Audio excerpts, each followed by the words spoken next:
Welcome to my world. I'm your host, Kevin Rutherford. It is Monday. Yes, it is. It's August 28th. We are here live. Unfortunately, you just missed a killer open I just did for about 5 minutes, but I was talking to myself. It's definitely Monday. I'm tired this morning. There's just a lot going on. A lot of things are kind of piling up right now. And the harder I work, the less I sleep. I just don't understand that phenomenon. When I get into a time like this where I'm just really, really busy all the time and putting in long days and doing both physical and mental, you would think I would just fall into bed at night exhausted, but I don't. So I forgot to press the button this morning. I'm not really awake yet. I have a lot to talk about. I was already talking about it. I just need my brain to catch up this morning, and we should be okay. So it is a free-for-all today. You can jump in anytime you want. We will be taking your calls and questions, so line them up, 855-950-3835. My open was all about, as much as I hate to say it, all about COVID. They're pushing it again. We're closing schools. There's a couple groups that have put mask mandates in place. Seem to be an awful lot of people getting sick. They say they're closing schools because too many students and too many staff calling off. Well, I don't remember, I'd have to go back and look, but I don't remember any years that I can think of where this started in August. Usually after we go back to school, and that's logical. If you've ever had kids in school, you know they get sick constantly. They bring it home. People at home get sick. That's just a pattern. We've seen it forever. But never really seen this pattern where we have so many people getting sick, they're shutting down school systems. I think I've heard of several already. And some places bringing back mask mandates. The vaccine, they're pushing a new vaccine already for all of the... We have at least 3 new variants that seem to be a big concern all of a sudden. One of these variants that they're worried about, there's only 3 cases in the world. I didn't realize we were monitoring any of this stuff so closely. If we're monitoring this closely, why don't we know more? Why don't we have real data about how effective the vaccines are? They're already writing articles about how effective this new vaccine is in testing. What testing? Why don't we ever get to know? Why don't we ever get the details about any of this testing? This time's going to be very, very different, obviously. I think everybody gave in a little bit last time. Yeah, I'll wear the mask because I don't want to punish the store owners. I don't want to cause a problem. I'll just wear the mask. I said it. I did it, especially living in a small town. Most of the time, I just didn't bother going out.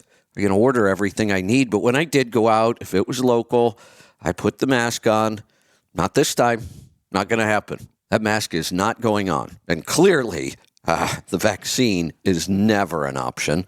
But now they're pushing for a triple vaccine right now. They want you to go in and get the new COVID vaccine, which we seem to know absolutely nothing about. They want you to get a flu vaccine, which we know that has never, ever been very effective at all. And now a new RSV vaccine, too. And I don't know anything about that. Does anybody? What RSV vaccine? Is it an mRNA? When was it tested? You could spend all day trying to go research this stuff and still not understand what's going on. But the scary part is it's coming back. Now, something else that seems a little odd, I've been watching the numbers, the economy and the industry. Trucking's kind of making some comebacks in some places. The rates are looking like they're moving up. The tender rejections are down. There's some signs that really shouldn't be happening this time of year. There's no big pressure from anywhere. So again, is very, very confusing. A lot of people never even found the bottom this time. Some people didn't even get close to the bottom, and yet we might be coming back out. And That seems a little odd too. So, I've talked about real estate prices. We've been watching real estate. The prices here actually started to move back up a little bit. Real estate's doing the same thing. We've got a big decision to make. It's time. We need to invest some cash, and we're just going to have to make a tough decision, I think, because none of the signs are clear. And it was the same way a year ago. I thought we should have been seeing bigger drops in real estate prices a year ago, and we haven't. So it's a very, very confusing economy. If we have some sort of run on COVID again and they start doing goofy stuff, it's really tough to say what could happen here. I don't want to spend a ton of time on that. We have some calls coming in. I'm going to get to them here in a minute. A couple other things I want to talk about. Most of the time on the weekends, I really just try to avoid the news completely now. I mostly avoid social media. I might get on and post something if I'm, got some downtime. But for the most part, I just kind of avoid it. I try to get away from the news, social media, all of that, and I get back to real life, at least on the weekends. So there was a story over the weekend, and Lisa just mentioned it to me, and I didn't go read about it. And it was a semi-truck and trailer went off a bridge crossing the Columbia River here in Oregon and ended up in the river, which is really unusual. I mean, never happened since we've been living here, not that I remember. Then, like a day later, and I don't remember if this was Friday and Sunday or what days it was, but it was all over the weekend. And like I said, I didn't even go read the first article. Then she says, 2 more trucks crashed into the river. Like, what? What are you talking about? There's no way. There is a way. 2 more trucks ended up in the river, not on that bridge, on another stretch of I-84. They were both doubles. But it was 2 separate incidents. I thought maybe they got tangled up with each other and both ended up in the river somehow. But it turns out 2 separate incidents. So that's 3 incidents over the weekend of semis ending up in the Columbia River. How bizarre is that? Now, when I saw the doubles and I saw 2 different incidents, but they both ended up in the river, it reminded me of something. Back when I was running doubles from Akron to Columbus every night, there was a stretch on 76 West. You're heading over towards Lodi. You got all the big truck stops over there in Lodi. Somewhere around Rittman, if I remember right, it was somewhere in that area out there.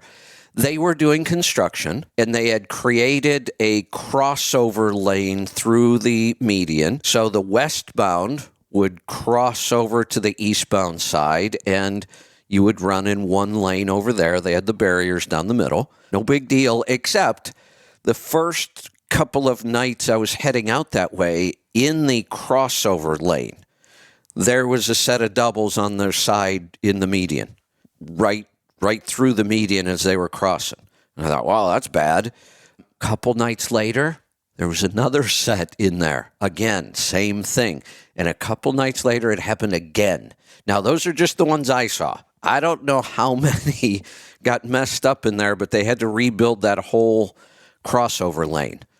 And I will tell you, crossing over that thing with the set of doubles was, after the first night I went through there, I was slowing down to like 30 miles an hour to go through that crossover. That's how crazy it was. So that's what I thought, but that doesn't seem to be the case here in Oregon. There doesn't seem to be anything common about these 3 incidents. How weird is that? There's too many weird things going on in our world. What else do I want to talk about? I had a bunch of notes here. I've got kind of a big picture idea. I think I'm going to hold off on that. I think I'm going to work on it a little bit more. We'll see how that goes. Maybe I'll just jump into the calls. Let me look real quick. Yeah, I don't see any real news. Nothing really important here, so we'll find out what's on your mind today instead. Let's go to Kentucky. Steve, welcome to the program. Good morning, Kevin. What's on your mind today? A couple things. Before I get to Estes, that was a real shit show on the Spaces the other day. Now, I don't know if you're hearing this. I don't know if you're hearing it like we are, because I'm listening through the app live when I do it, or or by recording. And what we're hearing is Mac's volume is about 2.5 times louder than anybody else, including you, So on there. Like, yeah, first off, he's right up on the mic anyhow, and he's so aggressive. right. He sounds like somebody that's just standing in your face, right in front of your face, yelling at you, spitting on you. Yes. And that's what I picture with this guy. So All right, he's a first-class asshole and a jerk first. I'll tell you that. And that's what we get as the listener, is that he's a jerk, okay? And I'll tell you, he's not. Like I hear him on. He's really He may not be, but if he's on, I know. If he's on, I'm cutting it off. It's that bad. And he knows it is that bad. If you need that feedback, he even knows he comes across that way. You know, Mac and I go way back. The first time I ran into Mac was way back when I think it was the ELD protest. And they were, whenever it was that they kept talking about going to D.C. over and over and over. Him and I went around a couple times back then. He's not a bad guy. His heart's in the right place. He's got good intentions. Really. I mean, and it's hard to see because you're right. He comes across very aggressive. You're right. And he may run a very successful business, but it's like he's got all these little puppies under him that he feels like he's got to defend. It seems like that's what if he is the good business person that you're talking about, that's what it seems he like. Knows what he's doing. He feels like he has to protect all these little puppy dogs, and that's what he's the big protector, and he gets on there because he's able to articulate in a very loud and obnoxious manner, and like I say, he blows out the competition with his voice and with his jerk. Well, being a jerk, I'll be honest. Yes, since Monday. I have totally disengaged from that whole group. I just don't respond to them on. Yeah. I'm not blocking anybody. I haven't muted anybody. I still see everything. Yeah. I'm just not responding because Monday kind of told me. You know, if you think about the spaces for a while there, I think we were making some progress.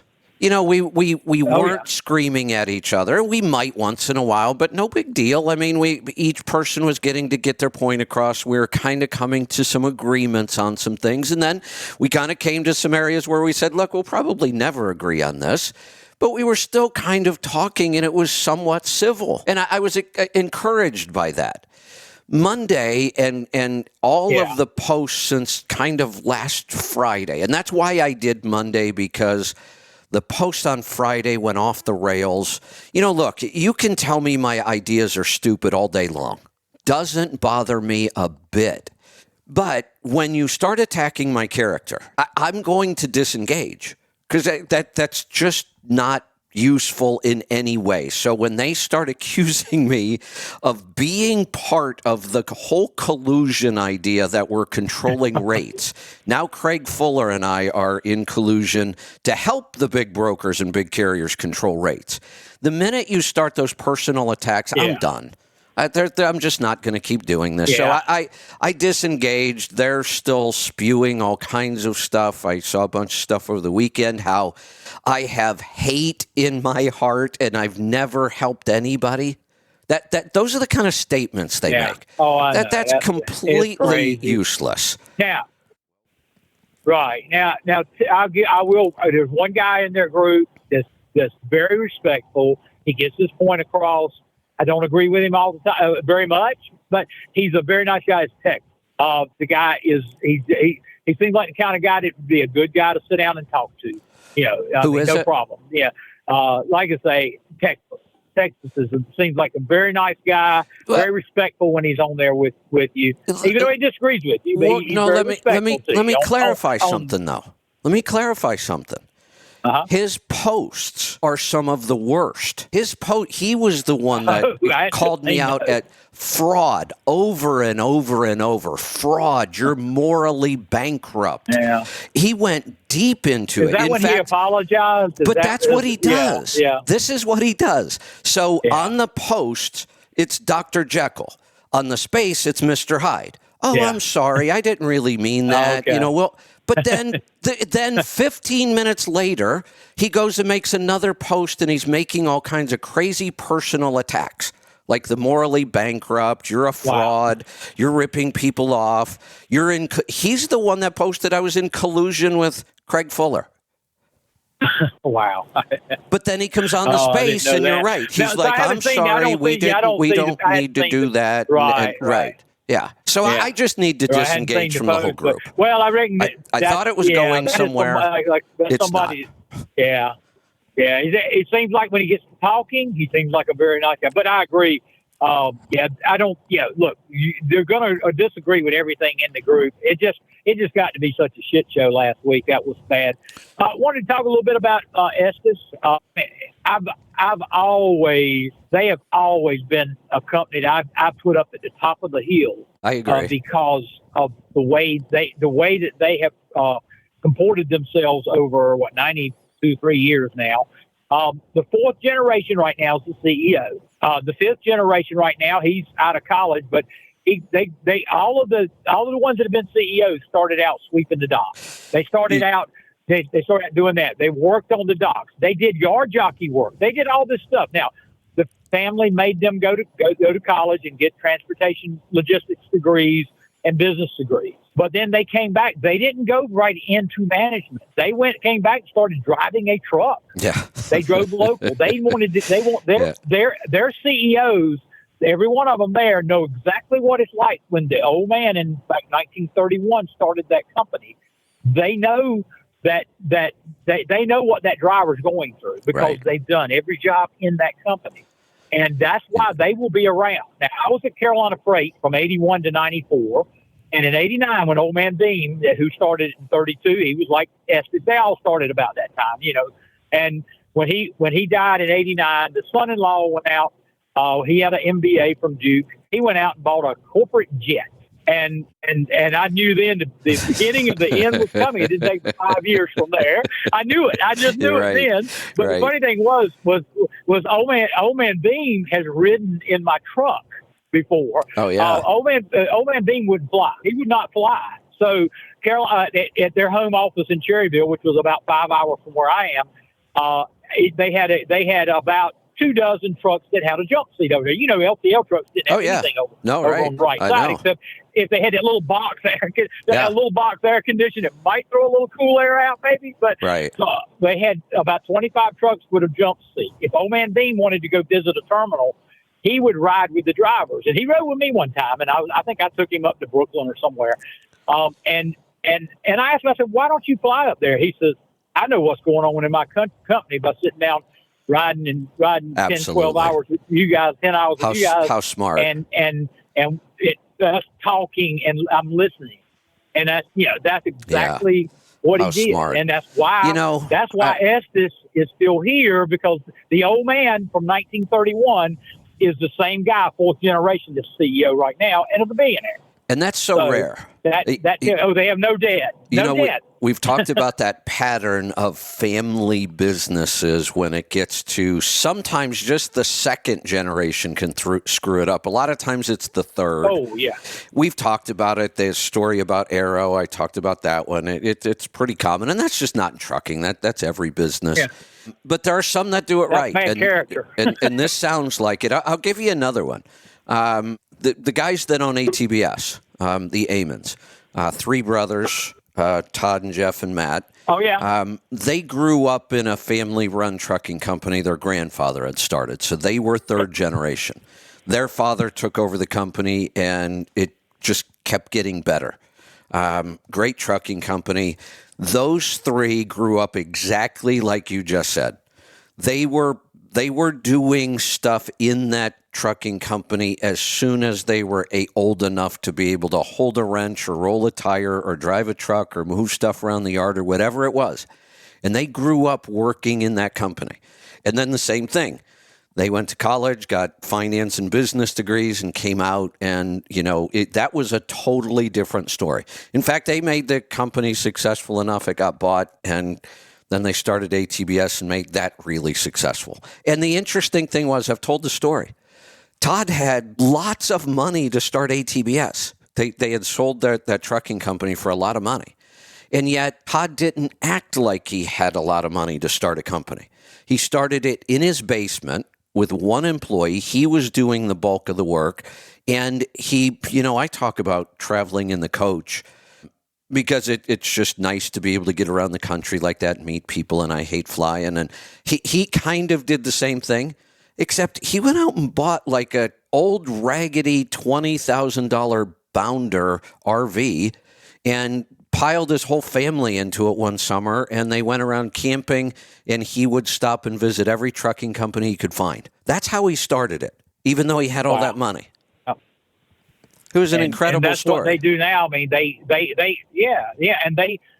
like at Landstar, they're a tight partner with Landstar. I don't use them in particular, but they are a good company. I know a lot of guys do. I know a lot of guys that use them for the taxes.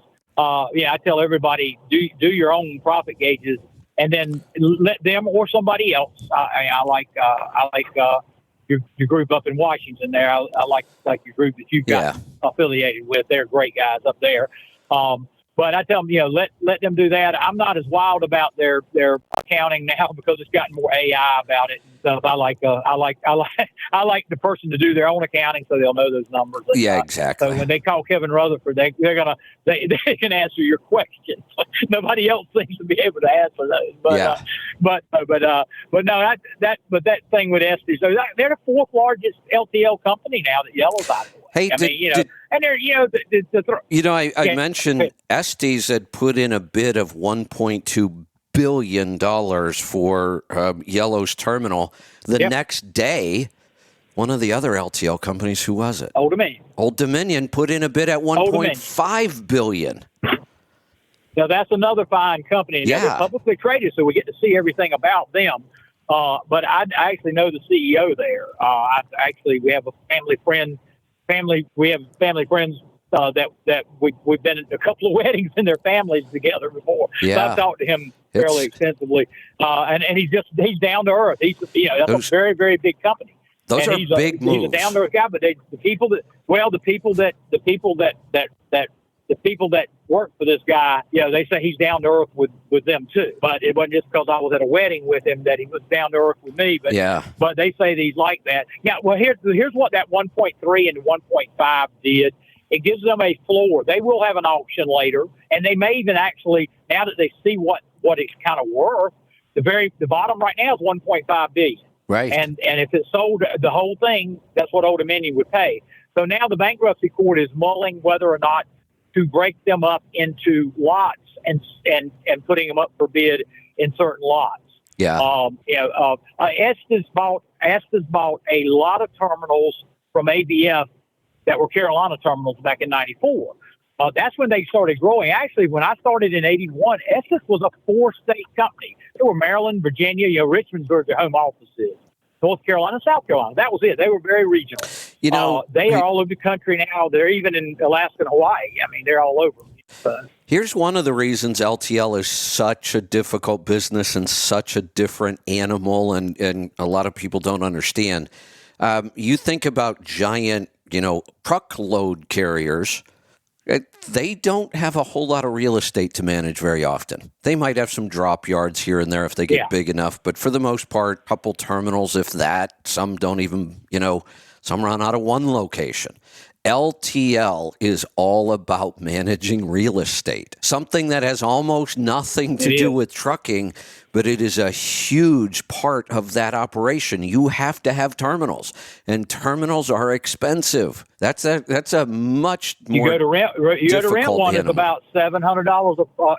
It's about $700 a dock door per month. Right.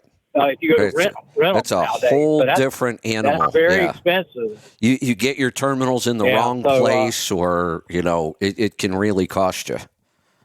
Yeah, it did. So, well, look, I'll let you get on to everybody else. So, are you going to have a space today? No, that was just a pop up last week to address all those weird issues. We'll have our normal 3 spaces.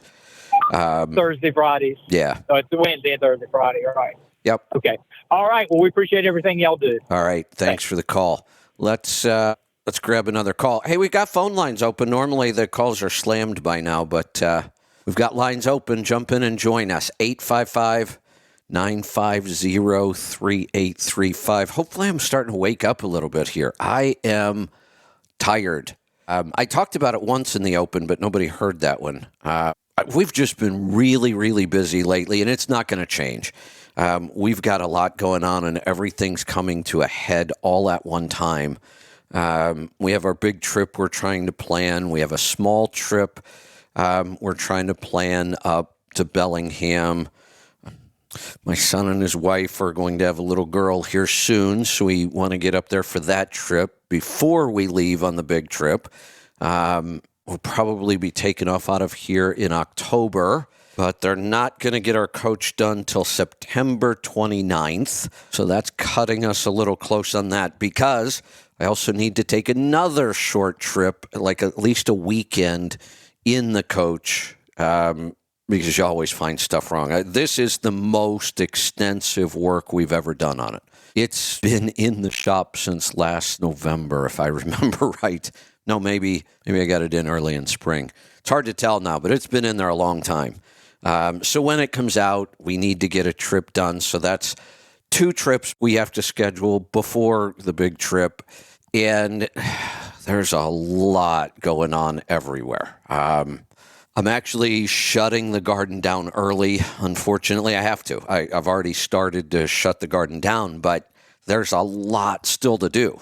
I mean, when I say shut it down, not everything, just trying to close up some things early that, aren't quite as important. But I've got huge harvest coming here soon, and I'm going to decide what we're going to do with all this.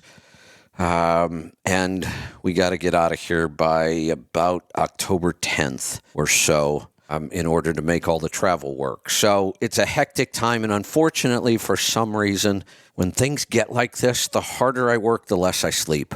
And I'm just back in that pattern again. Physically, I'm feeling good. My diet's nice and clean. It's just the sleep issue again. I think I may have discovered one of the issues. This last week has been really bad. And the problem has been, instead of kind of being sleepy and falling asleep, I am just loaded with energy. I think I may have identified why. I wanted to make some ice cream the other day. And I have a recipe I always use from Bulletproof, and I never remember it because I don't make it that often. So I went to go look it up, and I saw Bulletproof had a brand new recipe for ice cream. And I looked at it, and I thought, whoa, that's bizarre. So I tried it.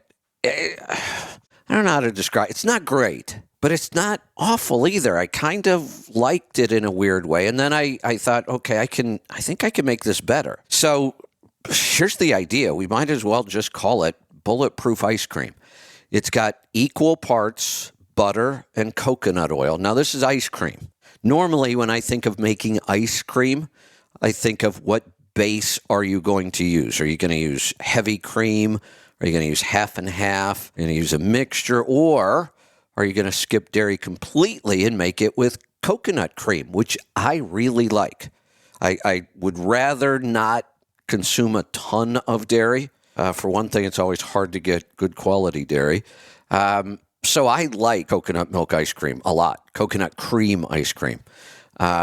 So I'm thinking there's going to be some sort of coconut cream or some sort of cream as a base, but there wasn't. Here's the ice cream. It is 7 tablespoons of butter and 7 tablespoons of coconut oil and roughly, I'm rounding some things off here, 3 tablespoons of brain octane. So now we've got butter, coconut oil, and brain octane. We have no real base yet. There isn't any kind of dairy or coconut cream. Then it is 8 eggs. So 4 whole eggs and 4 egg yolks. So I'm thinking about this now. I'm looking at it, and I'm like, oh, this isn't ice cream. This is like health food. I mean, we've got eggs, and of course I'm using, good high-quality eggs. We've got good grass-fed butter, good coconut oil, some brain octane. This isn't dessert. This is like, a bowl of energy. And in the Bulletproof recipe, they use erythritol or xylitol as the sweetener. So it's very, very keto, very high fat, really very low sugar, very low carb overall. Now, I really don't like xylitol or erythritol all that much. And I have plenty of room in my diet for carbs. So I'm making mine with honey, with good, high-quality honey, and actually quite a bit. A quarter cup. That's quite a bit in this. And it tastes good. And now what I'm going to do, though, that first batch was a little odd. I mean, it's got kind of a weird texture. Taste was really good. I liked it with the honey. And I put cherries in mine. We have great cherries out here in the gorge. And we canned a bunch of cherries when they were in season. So I used some of that cherry juice and cherry to flavor the ice cream. Flavor was really good. Texture's a little weird, but I think I have an idea. I'm going to take that recipe and I'm going to add 1 can of coconut cream to it. And I think it's going to come out good. But I got to stop eating this stuff at night. I've been eating it after dinner. And I think part of the problem is it just like supercharges me with energy. And I'm not even falling asleep till like 2:30 in the morning now. I was up writing a bunch of stuff last night. But I got to stop that because my sleep has just tanked again, and I'm starting to feel it. So I got to get that back on track. Phone calls are coming in, so I think we're going to check them out. Let's go to Oklahoma. Paul, welcome to the program. Howdy. What's on your mind? Estes or Estes? Estes. I've been corrected. It's Estes. There you go. So I had a very interesting speedometer reading on the weekend. I had, across my odometer, I had 1, 2, 3, 4, 5, 6, 7, and on the trip meter had 890. Wow. I was learning to count again. Wow. So I set it up to happen like that, though. So oh, there you go. not many opportunities to get that. So did you get a picture of it? Sure did. Okay, I put it on good. Facebook. So Good. yeah. So with the COVID stuff, Yeah. I got a new saying: they can kiss my mask hole. Yeah. I like that. Yeah, we need something. Yeah. Look, here's the way I see it. Here's what I'm pushing for this time, and I'll be just totally upfront and honest about it. I am going to be encouraging people to completely disobey all of these recommendations, and I don't care if they become mandates or laws. We need to just completely disobey them this time strongly and be vocal about it. Everybody needs to. Yeah, I'm on board with it. Yeah. Just tell everybody, not no, but hell no. That should be our saying. Maybe that'll be our slogan. Not no, hell no. Yeah. So, and then, so I ordered stuff from you. Thank you. Last week or the week before, whatever it was. Well, it showed up last Tuesday, but I didn't get home till yesterday. So I'm on day 1 of Cardio Miracle and Light Balance. And you'll love it. yeah. So, I had to... I've always said I always have 1 serving a day. Never skip that 1 serving. Occasionally I have 2. With the way things have been going, it was funny. Lisa said this to me the other day. We're both busy. There's just a lot going on. Everything's starting to happen at once. And she looked at me and she said, I've got to move to 2 servings a day. And I said, yeah, I've been thinking about the same thing. So we both started 2 a day. There you go. So I did my first one this morning. So good. Yep. Excellent. Onward and upward. So there you go. Right, I got some Volkswagens to unload. So have fun. Talk to you later. Go get to it. All right. Let's see. Let's go to South Carolina. Terrence, welcome to the program. What's up, Kev? I got a couple things. As far the COVID, I remember I told you a couple week ago. Dave, my fiance's here on our show.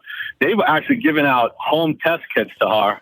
Oh, so they wanted them. If you felt like you had it, which kind of makes sense to a certain extent. This way you can home test because they don't want you coming in, and spreading it. I mean, it makes a little sense. No, it doesn't. No, it doesn't. Hold on. It makes no sense whatsoever. Let's think about why.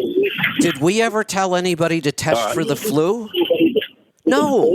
If you are sick, don't go around other people. Who cares what you have? Why do we have to test to even know? I'm sick. I've got a fever. That's a good sign of an infection, and I'm contagious. Maybe I should just stay away from other people. Why do I need to know what it is? I didn't think of it that way. Yeah, but like it's so what they'll do though is so now this way they can have they can write you, then you got to stay out for a certain amount of time with the COVID, and they don't pay. They're not paying. There's no more of that, and they got to use their own PTO time when they take off. So it's like now it's like, do you want to burn your PTO time up, or do you want to? So at what point? At what point? Obviously, COVID's not going away, and the variants are not going away. We're going to keep getting new variants. But isn't this just the same as the flu has always been? Every year we hear the flu's going around. These are the 2 or 3 variants we think are going to be the worst, so we put those into the shot this year. Get the shot or don't, it's up to you, and move on. That's all COVID is now. It's just another, seasonal disease we need to pay attention to. But here's the real key. When are we going to start focusing on just becoming healthier with stronger immune systems? Yeah, it's not going to happen. I don't need these 3 shots. I'm not going to get this stuff. I never do. And if I do, like I did once in the last 8 years, I'll deal with it. Big deal. So you got the sniffles. Yeah, I've never got a flu shot. I've told you that the only time I got a flu shot was when I had to go in and see my grandsons in the NICU. And that was, you either took the shot or you didn't get to see them for 2 months till they got out. So now I will promise you, if that were to happen again, I'm sorry, I'll see the kid in 2 months. I'm not taking the shot. Yeah, absolutely. Yeah, I can see. I think it's going to get ugly, and just to throw everything as I may sound like a conspiracy, just because of the election coming up, so they can curb that shit. They're going to overlook. That's just. You have to think. Here we go again. Unbelievable. I thought the evidence was I don't like thinking like that strong either. against this, but it's not. There are still a lot of people who believe all this crap. They're putting masks back on. They're going to line up to get that damn shot.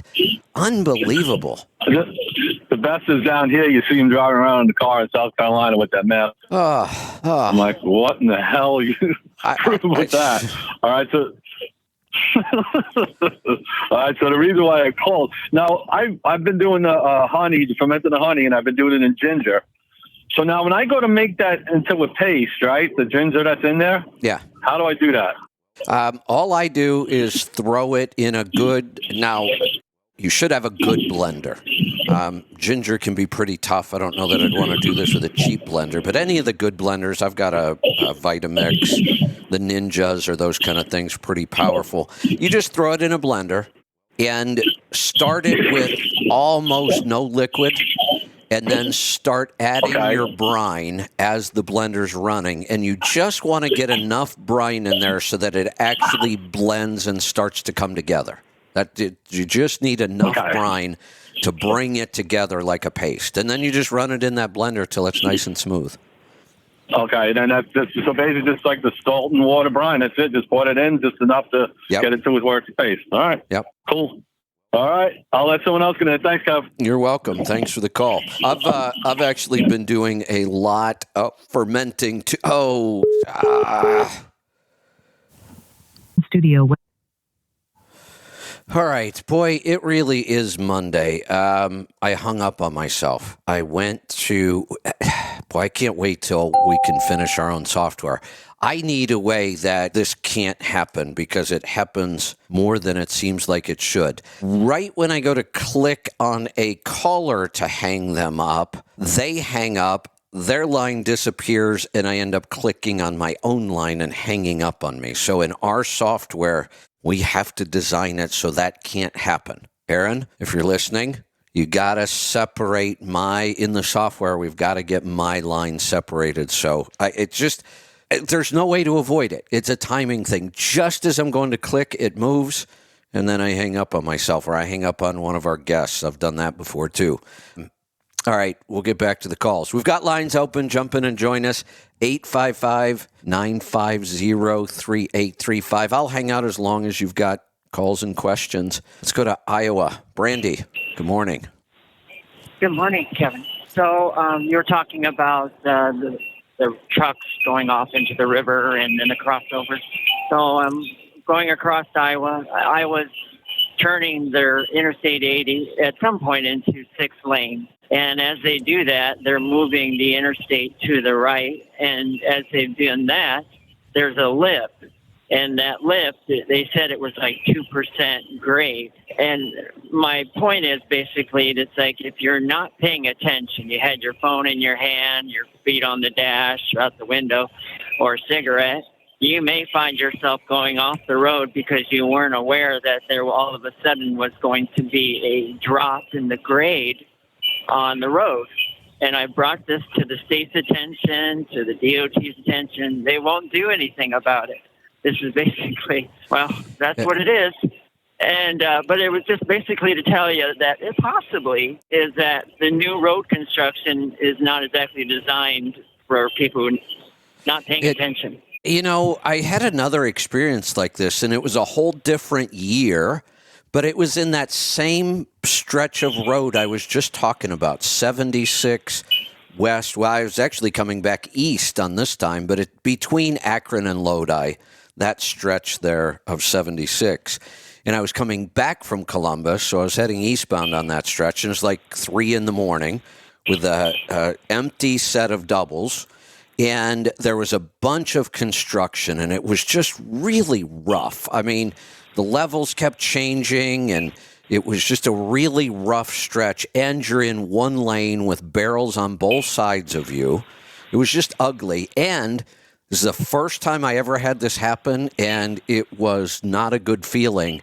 I actually busted the pintle hook between the two trailers. Where the dolly attaches to the back trailer, it was so rough going through there, I busted the pintle hook open, and the back trailer came off. Luckily, I have chains, and they held, but I was wiping out barrels with that back there swinging like crazy because it's just on chains, and I'm thinking that thing's going to flip over any second. And I actually, to be able to get stopped, I drove through the barrels into the other lane so I could get stopped. But that stretch right there, I don't know. When they started to work on that, it used to freak me out. There's just always something going on in that stretch. But, yeah, that's not a good feeling when you bust that pintle hook and there's nothing left but the safety chains.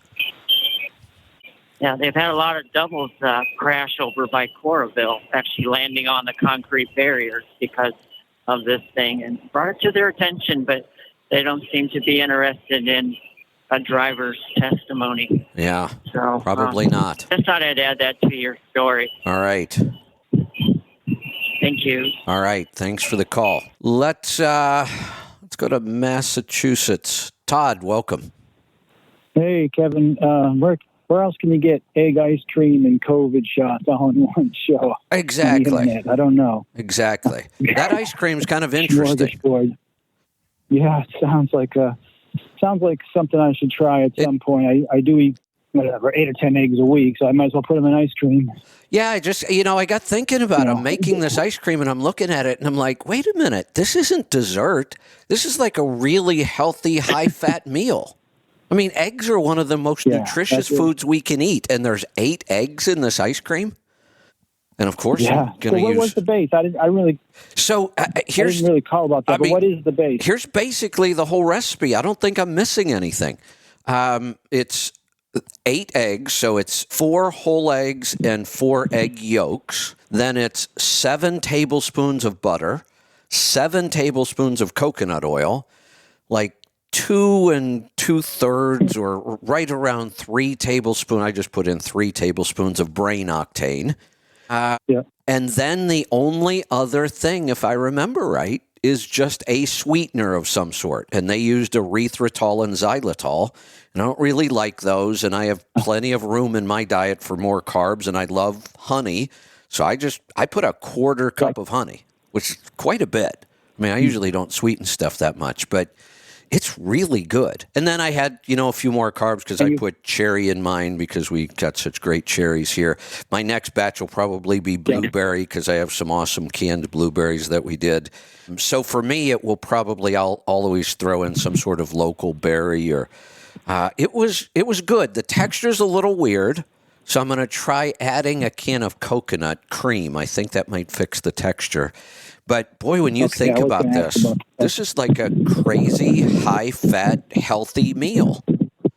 That you shouldn't eat before bed. Yeah, I think I'm going to have to cut out the eating it after dinner because that's the only thing I can think of. It's not my normal sleep pattern. It's like I don't even want to think about sleep till like 2 a.m. Yeah. Anyway, I woke up at 1:30 this morning after going to bed around 8, and I was ready to go, and I had rice with my salmon and prosciutto for dinner, but I get by during the day fine. There's no performance dip, so I used to get 8, now I get 5.5 hours of sleep. Hey, real quick, I was in actually where I had that prosciutto cod last night. I was sitting next to a fellow I hadn't seen in a while at this restaurant, at the bar section, and I asked him where he had been. And so first of all, he looks very much like a healthy 65-year-old, only he's 75. He knows about keto, and he's been doing it. He was a diabetic. I think he said now he's not. But the thing is, I said, where you been, Jim? And he said, I had a heart attack. And I don't really know the guy, but he looks healthy to me. And he went on and on. He was willing to talk about it, so much so that because he looked so healthy and because he knew about keto, I said, did you get the jab? Only I didn't say jab. Right. And there was a deep flicker in his eye, and you could see a heavy thought. And he's like, yeah, that isn't it. He said, they told me it was a virus. That was his word. He said something they never heard of before. Yeah, exactly. So in the last 2 years, we have heard every excuse possible for all of these cardiac issues. Oh, you went outside when it was too hot. Oh, you just unbelievable. All these goofy things that now cause heart issues all of a sudden. Yeah, so I was like, oh, this has really touched me. Now I've actually, kind of more or less know someone who's directly affected. But so I just want to switch gears to make sure I can get this in because I could get called to Hall any second. And you mentioned something that really caught my attention. I wouldn't mind getting out of trucking. I like it and all. I am a loner, and I need, not to be around people too much. But something you said really caught my attention, and it was not just blood work analysis, because, I'm going through that with Dr. Wolfson, but teaching it. And I'm really curious to know about it and what goes into it and how I would arrive at that if I wanted to do it, and I do. So you want to learn the analysis? Yeah, and then I want to teach it. Okay. If that's a thing. I didn't even know that was a thing before I heard you say that. Yeah. Well, it is a thing. So one person you might want to reach out to, honestly, is my son, Michael. Find him online. He's working with Dr. Abbott, which we've had on our show several times, maybe just once. And that's what they're putting together. They're putting together a course to teach other practitioners blood analysis work. Okay. All right. And forgive me, how do I reach your son? For what? I'm not really... Yeah, I guess I can use Twitter and stuff. Yeah, I would. You'll find him somewhere. I don't think he's active on Twitter at all. Facebook, probably Instagram. Facebook. If you search for him on any social media, you'll find him. Okay. For Instagram. All right, Facebook. I'm just making some notes on my... Yeah, his course is not designed for just individuals. It's designed for practitioners, other doctors, nutritionists, that kind of stuff. Okay. You wouldn't want to take their course just unless you were going to use it as a practitioner, because it's going to be a pretty expensive, in-depth course. Okay. All right. Yeah, and there are others out there. I'll tell you another one you could look at. Look up Functional Diagnostic Nutrition. That's the name of the company. Functional Diagnostic Nutrition. I know the owner of that. I've known him for several years. Reed Davis is the guy that started it and runs it. That's a great program for that stuff as well. Okay, yeah, I'll look into that. And so anyway, yeah, I mean, I don't have too much else other than I will be speaking with Dr. Wolfson's office today, and we found a local place to do the blood work, and yeah, it is pretty expensive. But I need to get to the bottom of this, and to refresh anybody who knows or doesn't know, I had a very high CRP value, and a couple months after that, I had that AFib, which was just a week ago, and it's still on my mind. And anyway, I'm working with them. They seem like they're on it. And, here's the thing people need to realize. This blood work is expensive. It's really not any more expensive than all the crap they put you through at a regular doctor's office. The difference is if you have insurance, they pay for all that stuff. But I want to drop an F-bomb right here, but I won't. What a messed up system we have where the people who are really doing the best work and being the most effective and actually curing people and making them healthy, insurance won't pay for that. What's wrong with that system? I know it's a rhetorical question, but everything, and it's literally rigged to keep you sick. It is. I mentioned it before in past shows, but there are people that Americans, that going back to my knowledge, at least to the 1950s, who were curing cancer left and I'll drop one fucking right, and they were kicked out of the country. And to this day, they operate down in Mexico, and they're curing people still of cancer, but it's illegal to cure people. If you're an MD, they will take your license. If you do that, and I know you know that, I know everybody listening knows that, but it's so rigged, it's sickening. It's more sickening because there's the pretense that America, is a great medical provider to the world, but we are the biggest medical scam in the world, is what we are. Yeah, and what are we, the second of two countries that advertises drugs on the television? This guy in the bar was telling me, Giardians. So I saw it on, I couldn't believe it. Like I was on the radio show with you. I was like, You serious, dude? Yeah. I said, let me tell you something. It's illegal to advertise drugs, and for a reason, but you can't reach these people. You just can't do it. I've talked about this before. Not only so, it is legal here in the United States to advertise pharmaceuticals. There's only 2 countries in the world that allow us and New Zealand. I think Brazil used to, and they dropped it a couple years back. So it's legal, but the drug companies actually push that and make it illegal many times. I can show you illegal commercials that are airing right now. What makes it illegal is... Well, no, if they start doing things like if the drug company would have advertised semaglutide as a weight loss drug, that would be illegal.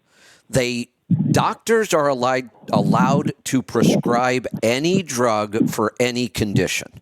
There are a couple exceptions to that, but not many. So if a doctor decides that some kidney medication is actually helping somebody's eczema somehow, he's allowed to just prescribe it for that. But they are not allowed to advertise it for that. The doctor he can do whatever he wants as far as prescriptions, but the drug company can only advertise it for things that they have been through the full FDA trial and it's been approved by the FDA. Then they can advertise.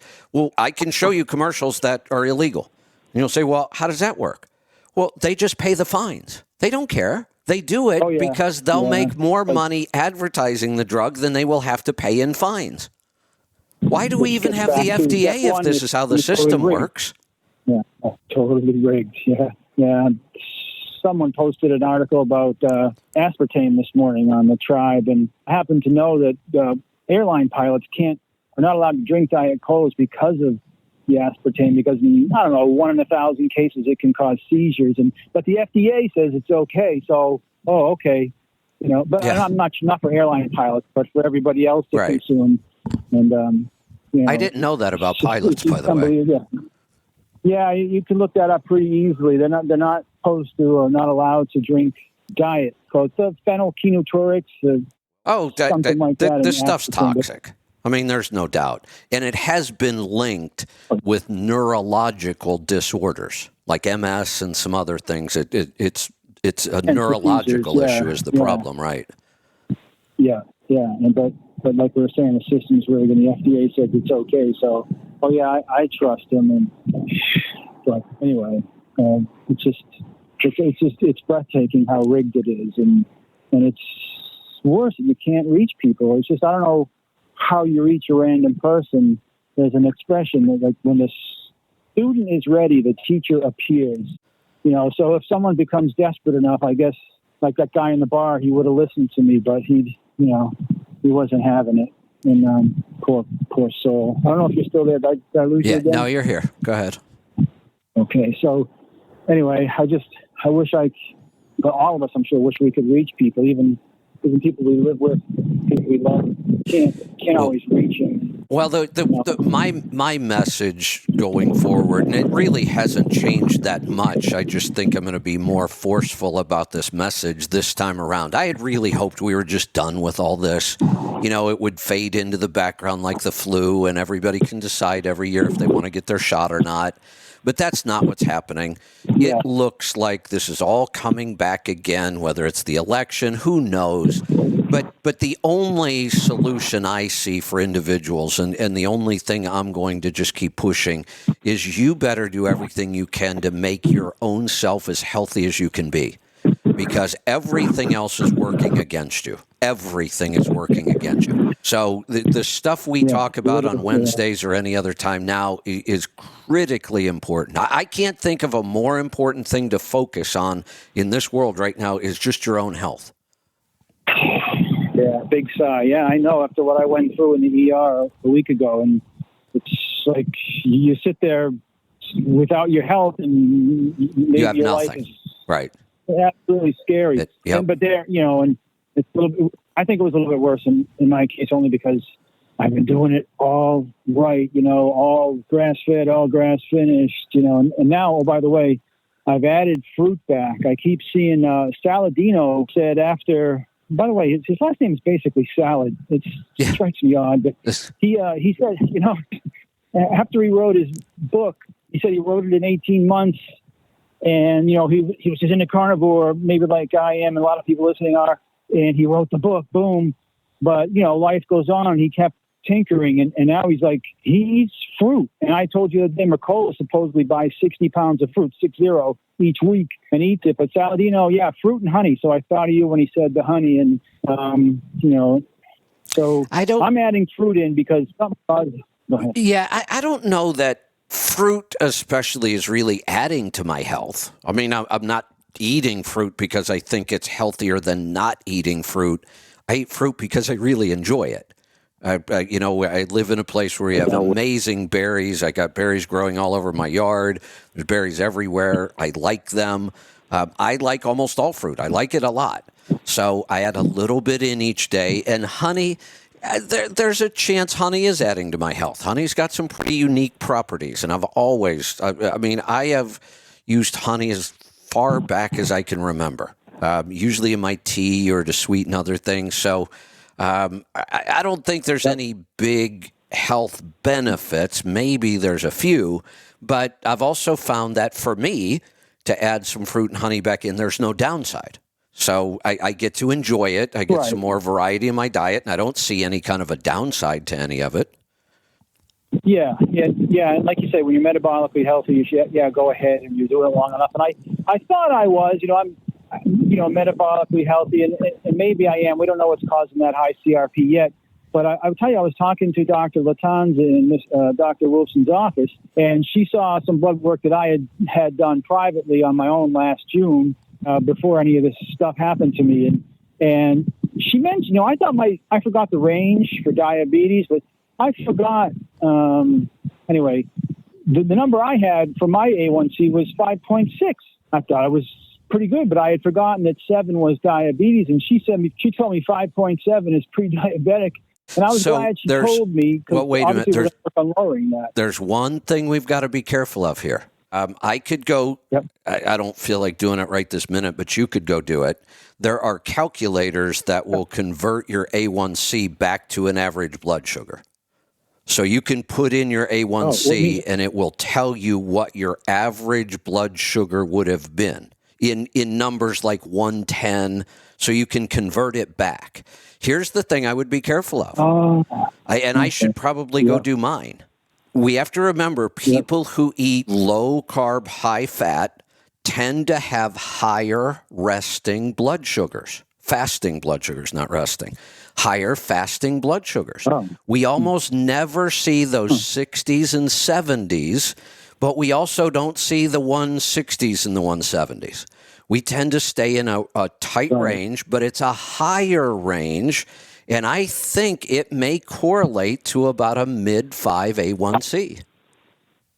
A mid what? 5. Mid-5? Like 5.5, say. It should be right in the... I have a feeling that if you wake up mostly in that range from 90 to 110, which is where I tend to wake up, and I tend to stay in the range of 90 to about 140 all day, I have a feeling if I go calculate that and convert it back, it probably is about mid-5s on the A1C. Okay. And if that's the case, we have almost 9 years of experience watching that number, and it's pretty consistent. And I don't see it as a problem. I'm very happy to hear you say that. Yeah, because I was like, what else can I do to get it lower? And I mean, she's going to look at the battery tests, and we're going to go from there. But I did read in that Mercola article that I posted, consistently low blood sugar for, we'll say, a carnivore can trigger cortisol, and you'll have to explain to me that relation between blood sugar, like a dawn effect kind of thing. It's not necessarily good to have chronically low, and that's where I think Saladino comes in with the fruit and Mercola. Well, hold on, because that fruit for me isn't going to change that number. I'm not trying to raise my blood sugar. Here's what I find. When people are doing low carb right, whether it's low carb paleo, keto, carnivore, whatever it is, when they're doing low carb right, they don't have those lows. I never experienced those lows. From day one on, no grain, my fasting blood sugar went up. It went up from being 70 and 80 most of the time in the morning to being mid-90s to low 100s. That change happened almost immediately. And it doesn't matter whether I eat full-blown carnivore. I will not see those lows. The lows go away and the highs go away. We end up in a nice tight range, which I think is completely natural. But that range tends to be a little bit higher because we get rid of the lows.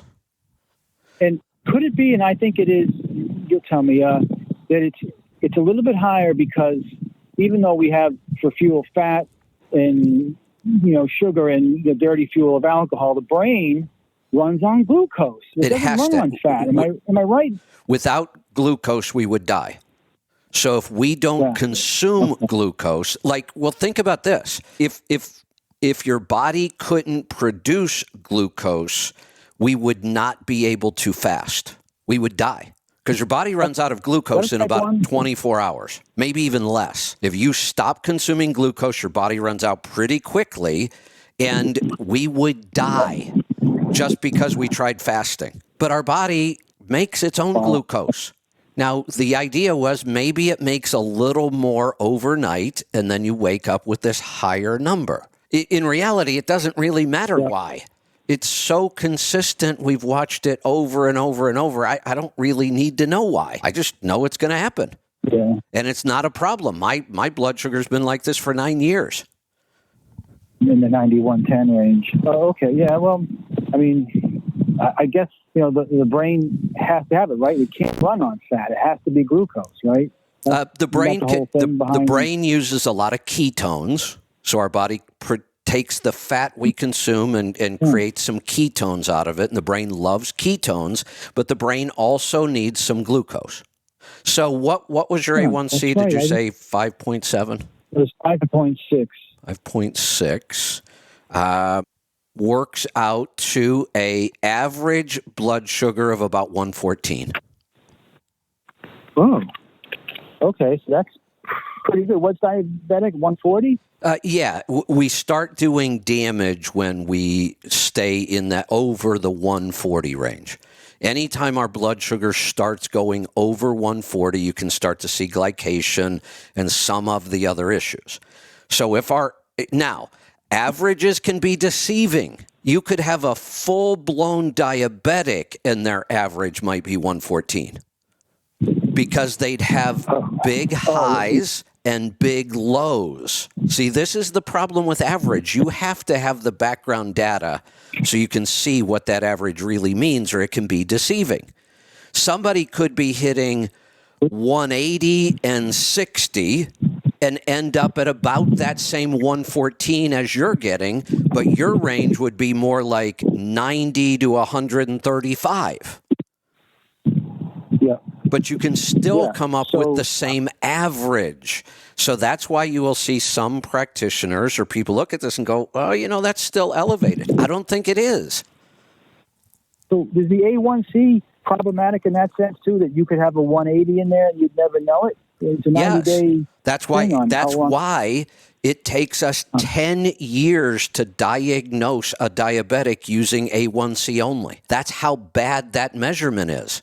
It takes us 10 years before the high blood sugar becomes obvious because the A1C hides the big highs and it hides the big lows. So what's the way? The continuous glucose monitor? How are you supposed to know? That's one way. I don't know. The continuous glucose monitor is the best tool we have right now. The absolute best tool would be to do a fasting insulin test. And most doctors don't do it because it's difficult. You've got to keep somebody in the lab for like 6 hours. This is the work. That would be just a snapshot in time. This is the work that Dr. Kraft did. Well, it's a snapshot in time, but it's not just one time. Like I said, it's a window. You have to stay in the lab, and we watch how your body responds with insulin, because that's a much better marker than blood sugar itself.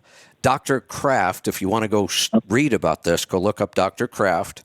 He did all of this testing with insulin, and he was the guy that proved it takes us 10 years to diagnose somebody because we're looking at the wrong markers.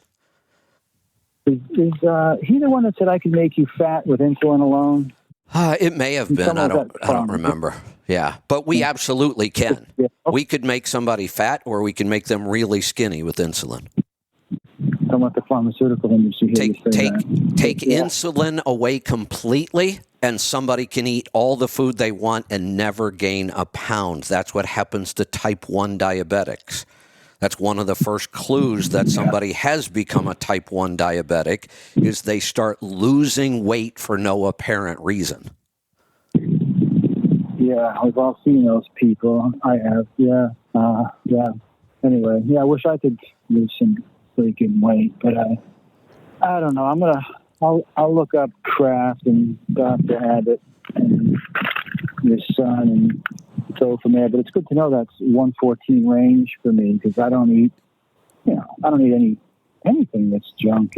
Right. So this is again why an average is just very deceiving. We could have a full-blown diabetic with an average of 114, but they got there because they had really high highs and they had really low lows. That would be bad. But we can get that same 114 by having a range from like 90 to 130, which would be ideal because we're never doing damage. If we don't go above 140, we're never doing any kind of damage. It seems so easy. And the other thing we don't talk about enough, we talk about the fact that the high blood sugar number will do damage, glycation, all the problems we know of. What we don't talk about enough is all the insulin needed to bring that number back down is doing damage. Insulin is very inflammatory. Right. And you eventually get, you said the glycation. I know the there's that term, advanced glycation end products, Right. the type 3 diabetes, they call it. Yep. And you get dementia from it. And if you're on statins on top of that, It's where it's just, it's where you the got no shot. neuropathy comes from. Neuropathy comes from glycation. I forget the term for your eyes. When you're diabetic and your eyes start going, there's a term for that. That's because of glycation. The Alzheimer's link is because of glycation in the brain. I mean, that's the damage that the sugar is doing. And then there's also a whole other cascade of damage being done by the insulin. Yep. It's incredible on top of how bad the food is, how rigged the FDA is, and no wonder when we look around, everybody you see is fat. And by the way, aspartame, because I was reading that article that whoever posted, came around in 1981. It was approved by the FDA, and I remember, because I was in high school, that's when I remember, the sweatshirt maker Champion. They started making their sweatshirts. It was a big deal. It was like a kind of a Ralph Lauren thing and it became a symbol. But the sweatshirts kept getting bigger and bigger. I was like, why are they making them bigger and bigger? Well, the food supply was getting more and more poison. People were getting fatter and fatter, starting right around then. And I remember it. And you look around today and yeah, and we can't point to one thing. Our entire food supply has been so corrupted. Oh yeah. And then the food supply is so bad, we start to get symptoms of things. And as soon as we get symptoms, they give us drugs. It's pretty easy to see how we got here. Yeah, it's a shame. I like you say, I like to think it's just greed. I like to think it's just, hey, we make money by keeping these people sick. But I let my mind wander and just throw something against the wall to see what sticks. So, I know you say we need more people, but I think someone wants less people. And well, so there's a couple things. If you have less people, the elites, if we want to go down the conspiracy theory road, the fewer people they are, the easier it is to control. So there's one point. When you keep people weak and sick and dependent on your drugs and your procedures, that makes them much easier to control. Yep. So there does seem to be a lot of evidence that this could be about control.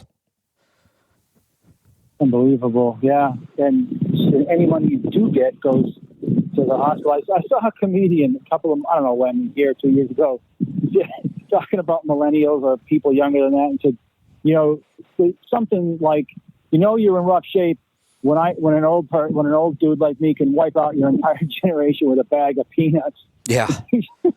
Yeah. Peanuts into the crowd is so weak. Yeah. Yeah. I've completely shifted life plans over the last couple of years. This property we're in now, it was going to be a bed and breakfast. That's why we expanded it. I'm kind of putting that process on hold, maybe permanently. We may turn it into a vacation rental, but not a bed and breakfast where we would be living here and doing it. I am seriously in the market for a homesteading property. Oh, okay. Yeah. I didn't quite catch the segue with the peanuts. I thought you were going somewhere with peanuts and you were growing them and you're not going to grow them. But not going to do the bed and breakfast. And okay, it's farms. So is that going to include animals? I know you shot that down before, but at the very, very least, it would include chickens and bees. Yeah, okay. It may include, although rather than raise animals, the area that I'm currently looking in is so loaded with wild game. Rather than raise animals, I would just hunt and fish. Yeah, there you go. Yeah, that could work. And you won't have to film yourself doing it. Yeah, there's a couple of reasons for this. One, it's just a much, much healthier way to live. I'm going to get away from people. I'm going to get away from a lot of technology. We're going to set this property up when we ever find it differently. And then there's this other big thing. At that point, I become very, very difficult to control. Yeah, nice. So I'm talking, we're looking at a property that could be fully off-grid. Doesn't mean I'm going to live off-grid right now, but that property Yeah. could be fully off grid, and that's kind of what I'm looking at. That's the stuff dreams are made of. I don't know about you. Well, I've seen some pictures. It for me out here on the East Coast, it's pretty hard to see the night sky, and I miss it because I've lived in places around the world where you could fall asleep counting shooting stars, literally. And That's that would be nice to be off the grid. it's part of the reason we settled in this part of the country, not necessarily right where I am, because I'm kind of in a neighborhood and I'm in a little town and we have all that light pollution here as well. And it's a little noisy because it's a town and a neighborhood. And the properties we're looking at are in the national forest. Oh, that's purchasable private lots in a national forest? Yep.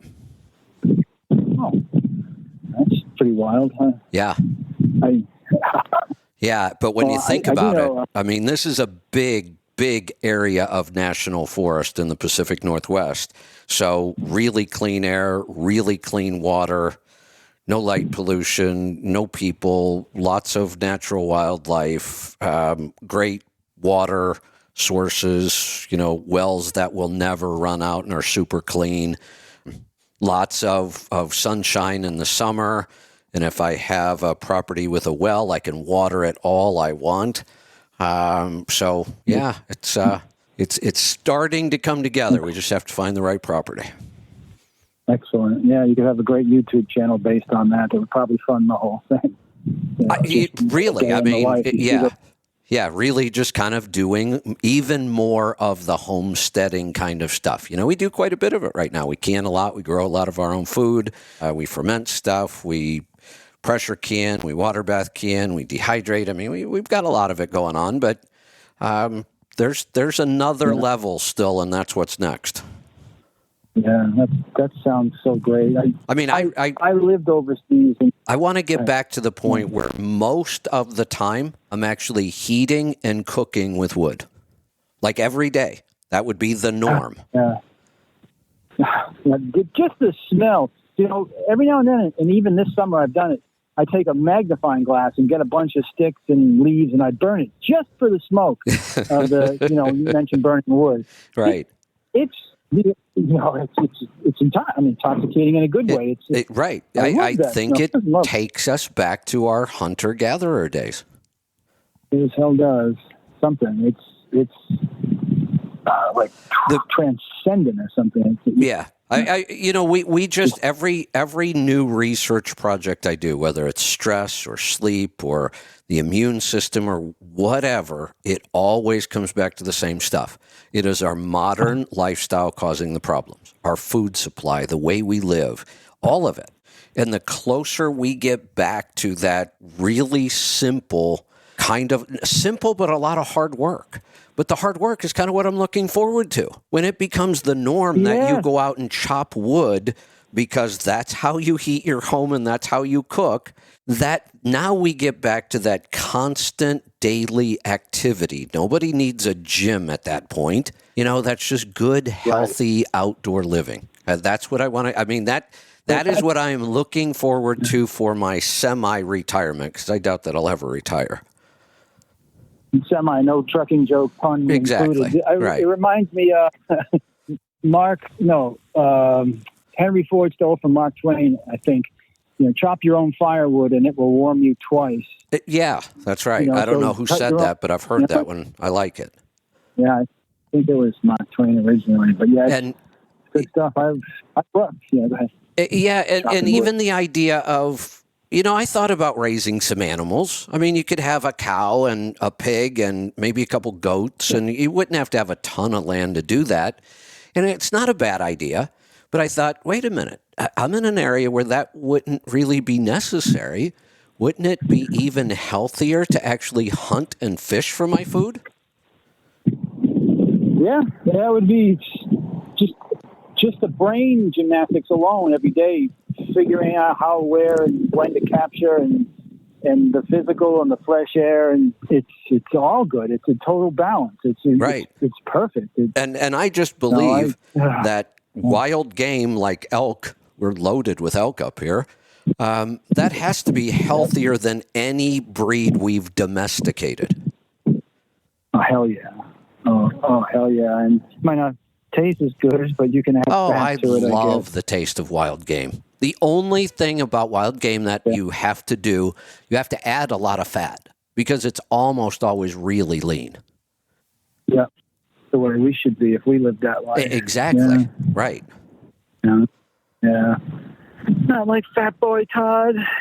You'll figure it out. I'm pretty active. You'll figure I it will. out. I will. I am. Haven't given up. You will figure this out. I'm positive. And I won't. I won't quit. That whole book, Don Mann, you had him on your show, the Frog Man. There, it's all about not quitting. And, That's right. Real quick, when they throw you in part of the training that he describes in the book.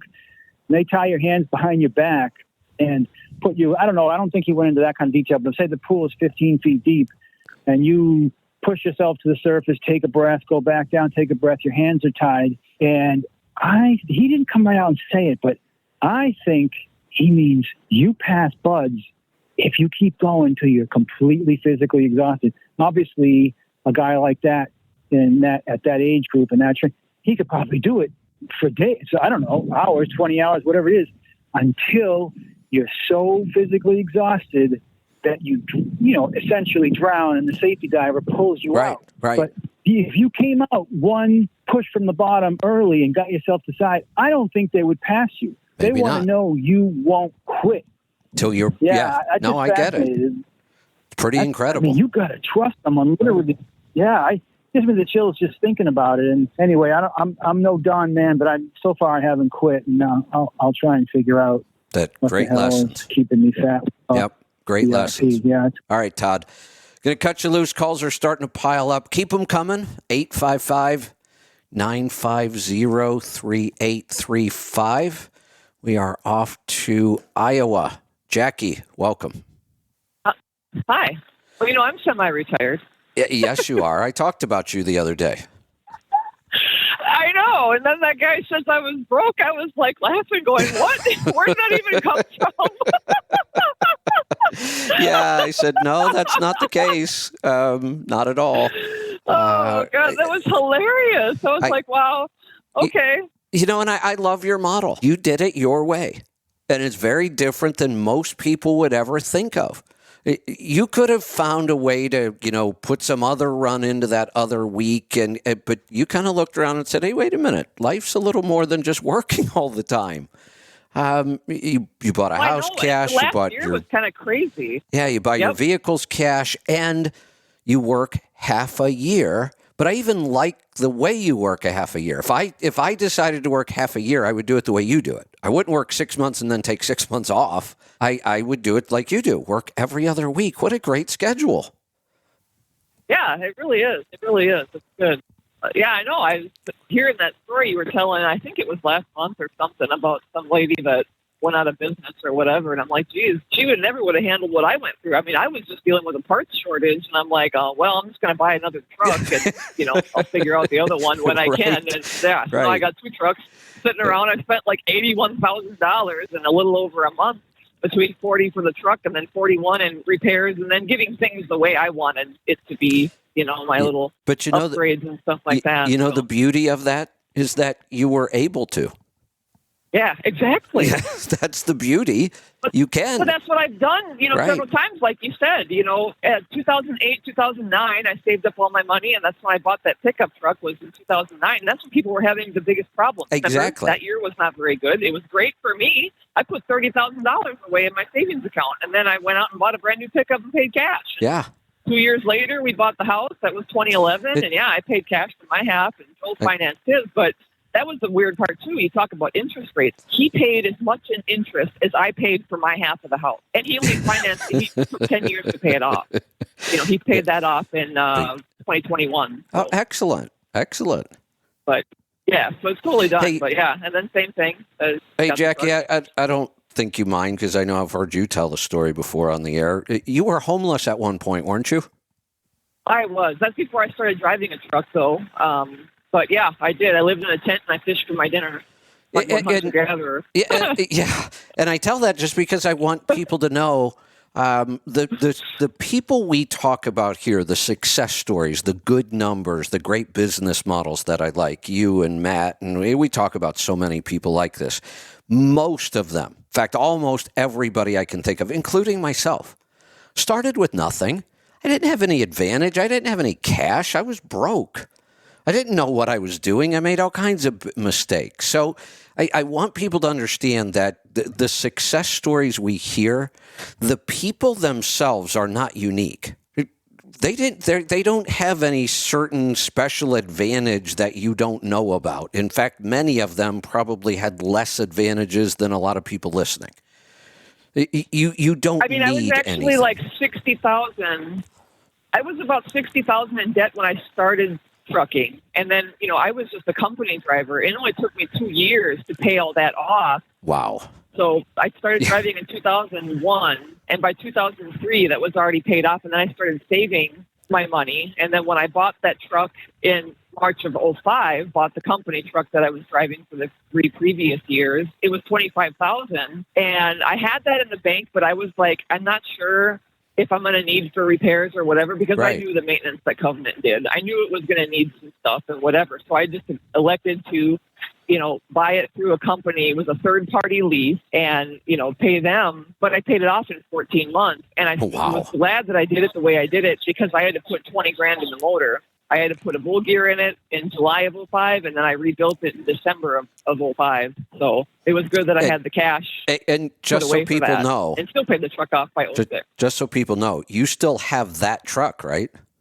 I still have that truck. Right. Yep, it's sitting at the yard right now. I'm home waiting for parts for the sleeper. Right. And it's a beautiful truck, by the way. So yeah, thank you.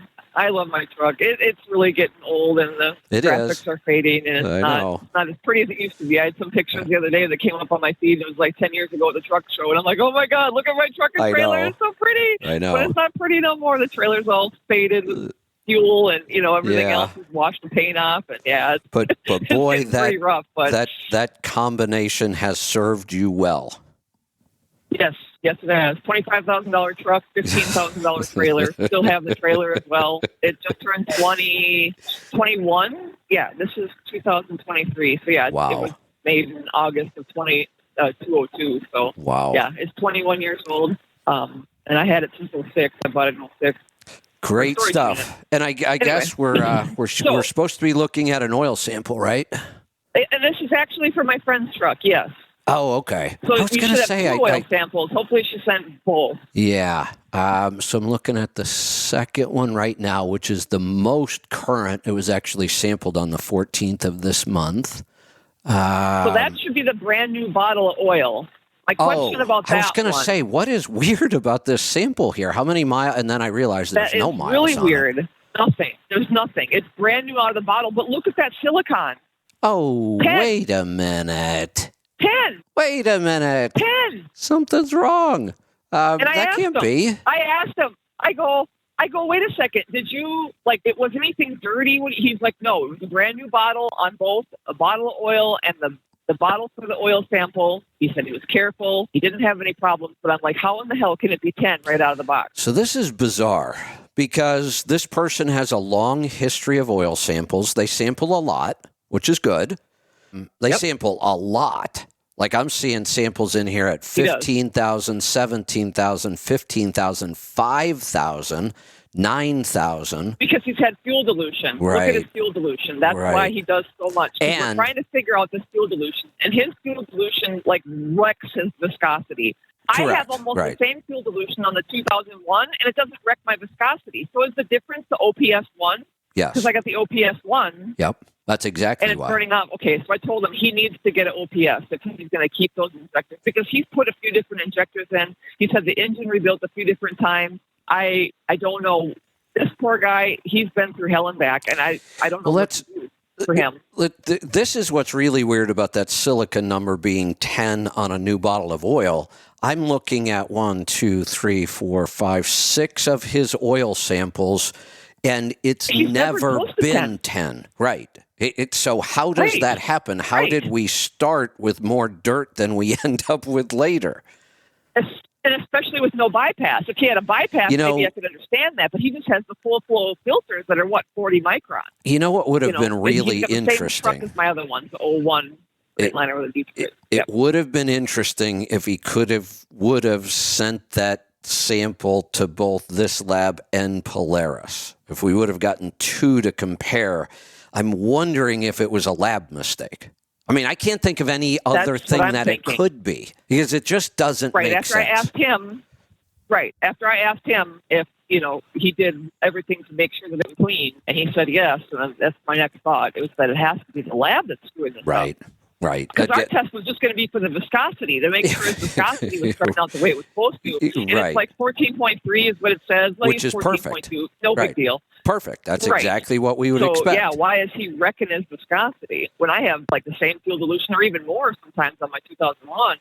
But yeah, now here's and this is another reason why I wish we would have seen a Polaris sample on any of these. I've talked about this in the past. Polaris has some of the most sensitive equipment around to pick up fuel dilution, and most other labs are not doing that. So we get issues with biofuels that aren't being measured right. So my guess is that 3.9 on this sample may be significantly higher if that would have been a Polaris sample. And that's scary because they do the gas chromatography. So I'm hoping that it would be pretty close to Polaris. But this is why we always say look at fuel dilution, because that's the telltale sign. The viscosity. The fuel dilution could be wrong. We have different blends that they're not measuring properly. So fuel dilution is a number I'm always a little wary of. It's not as accurate as we'd like it to be, but viscosity is accurate. So what we're seeing here, that's where our second check works for us. You're looking at a sample saying, well, wait a minute, you have less fuel dilution than I have, but your viscosity went way down. What that's telling us is that lab just wasn't able to pick up the true fuel dilution. Okay. Yeah, I was thinking it was because I have the OPS burning off the That's fuel. some of it. That is helping too. So when you're using Polaris and the OPS one, this problem isn't the same as what he's seeing now, and his is confusing because we have two conflicting numbers, but he does have fuel dilution, absolutely. Yeah, he even has, like, one of those samples, I think it was the one that was done maybe at 5,000. I forget now. I'd have to look back at my emails. But he had one of them not that long ago that he actually drained out like 4 gallons of oil and added new, and it was still super high. Yeah. With the fuel dilution and the viscosity was low. Yeah, so I would, since we certainly don't want him to go change injectors again, if that's already happened multiple times, we need to verify some things. Yeah. So I would put on an OPS and start using Polaris. Yeah, that's what I told him, and I know he's kind of hurting for money right now because he's just been, that truck is turned into a money pit. After they rebuilt it the one time and got it messed up, they did the liner protrusion wrong. Imagine that. Oh boy. He got vapor locked. He got vapor locked down south of the Twin Cities, and he was able to get it back going again and brought it home to get the rebuild done because he got or not vapor locked, hydro locked. Yeah. It was even causing trouble with his tri-pack with the coolant. Because it wasn't getting the coolant to the tri-pack, it would just all of a sudden, stop flowing coolant, and the tri-pack would shut off, and he couldn't figure out why, and Thermo King couldn't figure out why his tri-pack was shutting off. Well, after they rebuilt the engine and got the coolant back right again, he hasn't had trouble with his tri-pack. So, yeah, it was even causing problems to his generator because they use the same coolant system, yeah. So I also have another thing because, I'm semi-retired. Right. And I only listen every other week, but mostly. Sometimes I listen at home, but most of the time I don't. But Bruce had asked a question last week and, asking if I would call in, but obviously I wasn't listening, so I didn't get to listen until yesterday. But he was asking about the Bose ride. So, yes, I still have the Bose ride in my 2001, and it still works. Oh, that's awesome. I don't have any issues with that. Yeah. That's awesome. Because I bought that in 2010. That was the year it was available to owner-operators. I was the first owner-operator to buy one. Okay. I figured you were in there early, yeah. Yep. Well, Joel found one on eBay for this truck. And so it was down here in Iowa, and the only caveat was he had to go pick it up. Well, Dad's like, oh, that's no problem. He took the pickup and he ran down there and picked it up one week when I was out, and we put it in. Now this one is not working.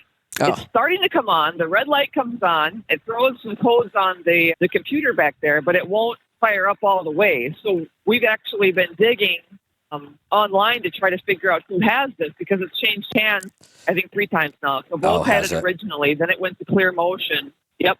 Clear Motion's gone. They sold it to a different company, and now this company has it, and they build stuff for like buses and things like that. So we sent the SD card to them.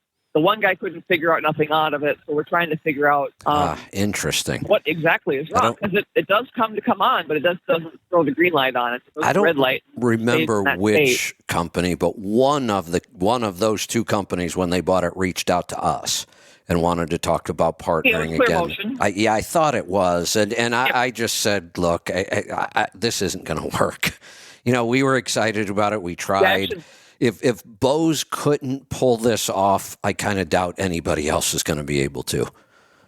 Yeah, I actually did a testimonial for them that one year at the truck show. Yeah, because I had my Bose ride. So, they. I think Bose gave it a nice run. They kept it going. They did, but. They did. Yeah, and here's really the other interesting thing I found out about Bose, and this is another reason why I say if Bose couldn't pull this off, I kind of doubt anybody's going to. Bose is almost run like a non-for-profit company. They don't really pull any profit out of that company. They roll everything back to research and development. They do not consider themselves a product company.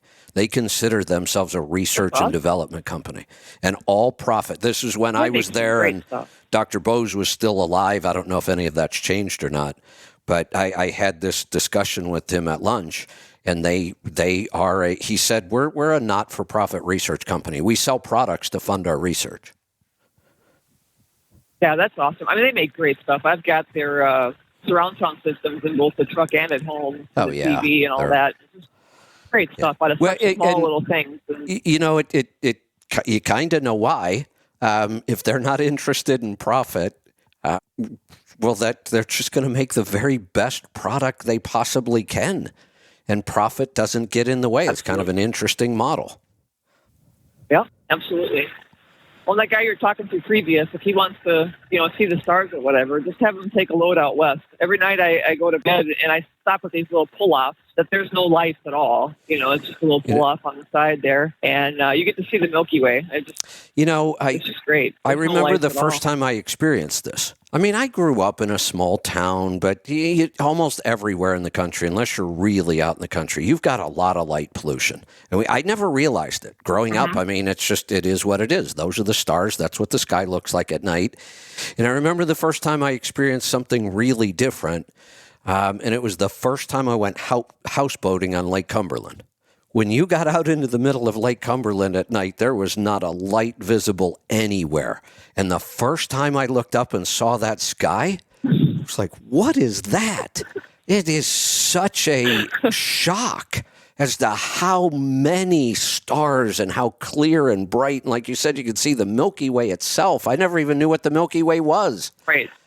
Yeah, it's breathtaking. Yeah, it really is. Yeah. So that's kind of I just look out. That's what we're looking at now. This we're looking in an area where, like I said, it's national forest, and north of the area we're looking, there is nothing. If you take the area we're looking at and you put a big circle around it and then cut it in half, the 180 degrees north of this area, I would venture to say there's nothing in about 100-mile radius up there. I mean, nothing. No people, no towns, no roads, no nothing. That's my kind of place. Yeah. But it's not all that far away from civilization. Just far enough. Well, that's even better. Right. That's even better because you can get what you need and you don't have to go for days, right. Not that I want to. So. If it can get delivered to my house, I'd just rather get it delivered. Yeah, that's me too. I know I'm so lazy. It's like, Amazon, this is great. Exactly. I love living in the cities at least for that because I can get stuff same day. Same a lot of day, stuff. Right? Yeah. Order it. Oh, it's here in a couple hours. Nice. Okay. Yeah. All right, Jackie. Hey, good stuff. One more thing. Yeah, go ahead. you talk about like natural springs and whatever, and you grew up in Salem and around that area, and I'm surprised you've never mentioned this because I lived actually in Salem for a couple of months, and there was a place, and I don't remember exactly where it was, but it was not far out of there where there was like a spring that would run down these rocks and stuff, and people would actually stop and put bottles so you could fill your bottles if you didn't have any of this water. Do you remember that? I didn't live or grow up in Salem. I grew up in Streetsboro. Both Lisa and I grew up in Streetsboro, which is, 45 minutes west of Salem, right on 14. Lisa ended up moving to Salem and buying a house as an adult. So that was the Salem connection when Lisa and I got back together. Okay. She had a house there. Then we bought a condo there for her mom to move her out of that big house. So we ended up selling both the condo and the house. But that was the Salem connection. I had never really spent much time there. So I'm not familiar with that spot, but I'm wondering if it's close to Nelson Ledges at all. Yeah, I don't remember. We would leave Salem and we'd go down to this other place because it was my boyfriend at the time. His parents is Jackson. They owned Jackson's restaurant right there in Salem. Oh, I know exactly where it is. We used to go down.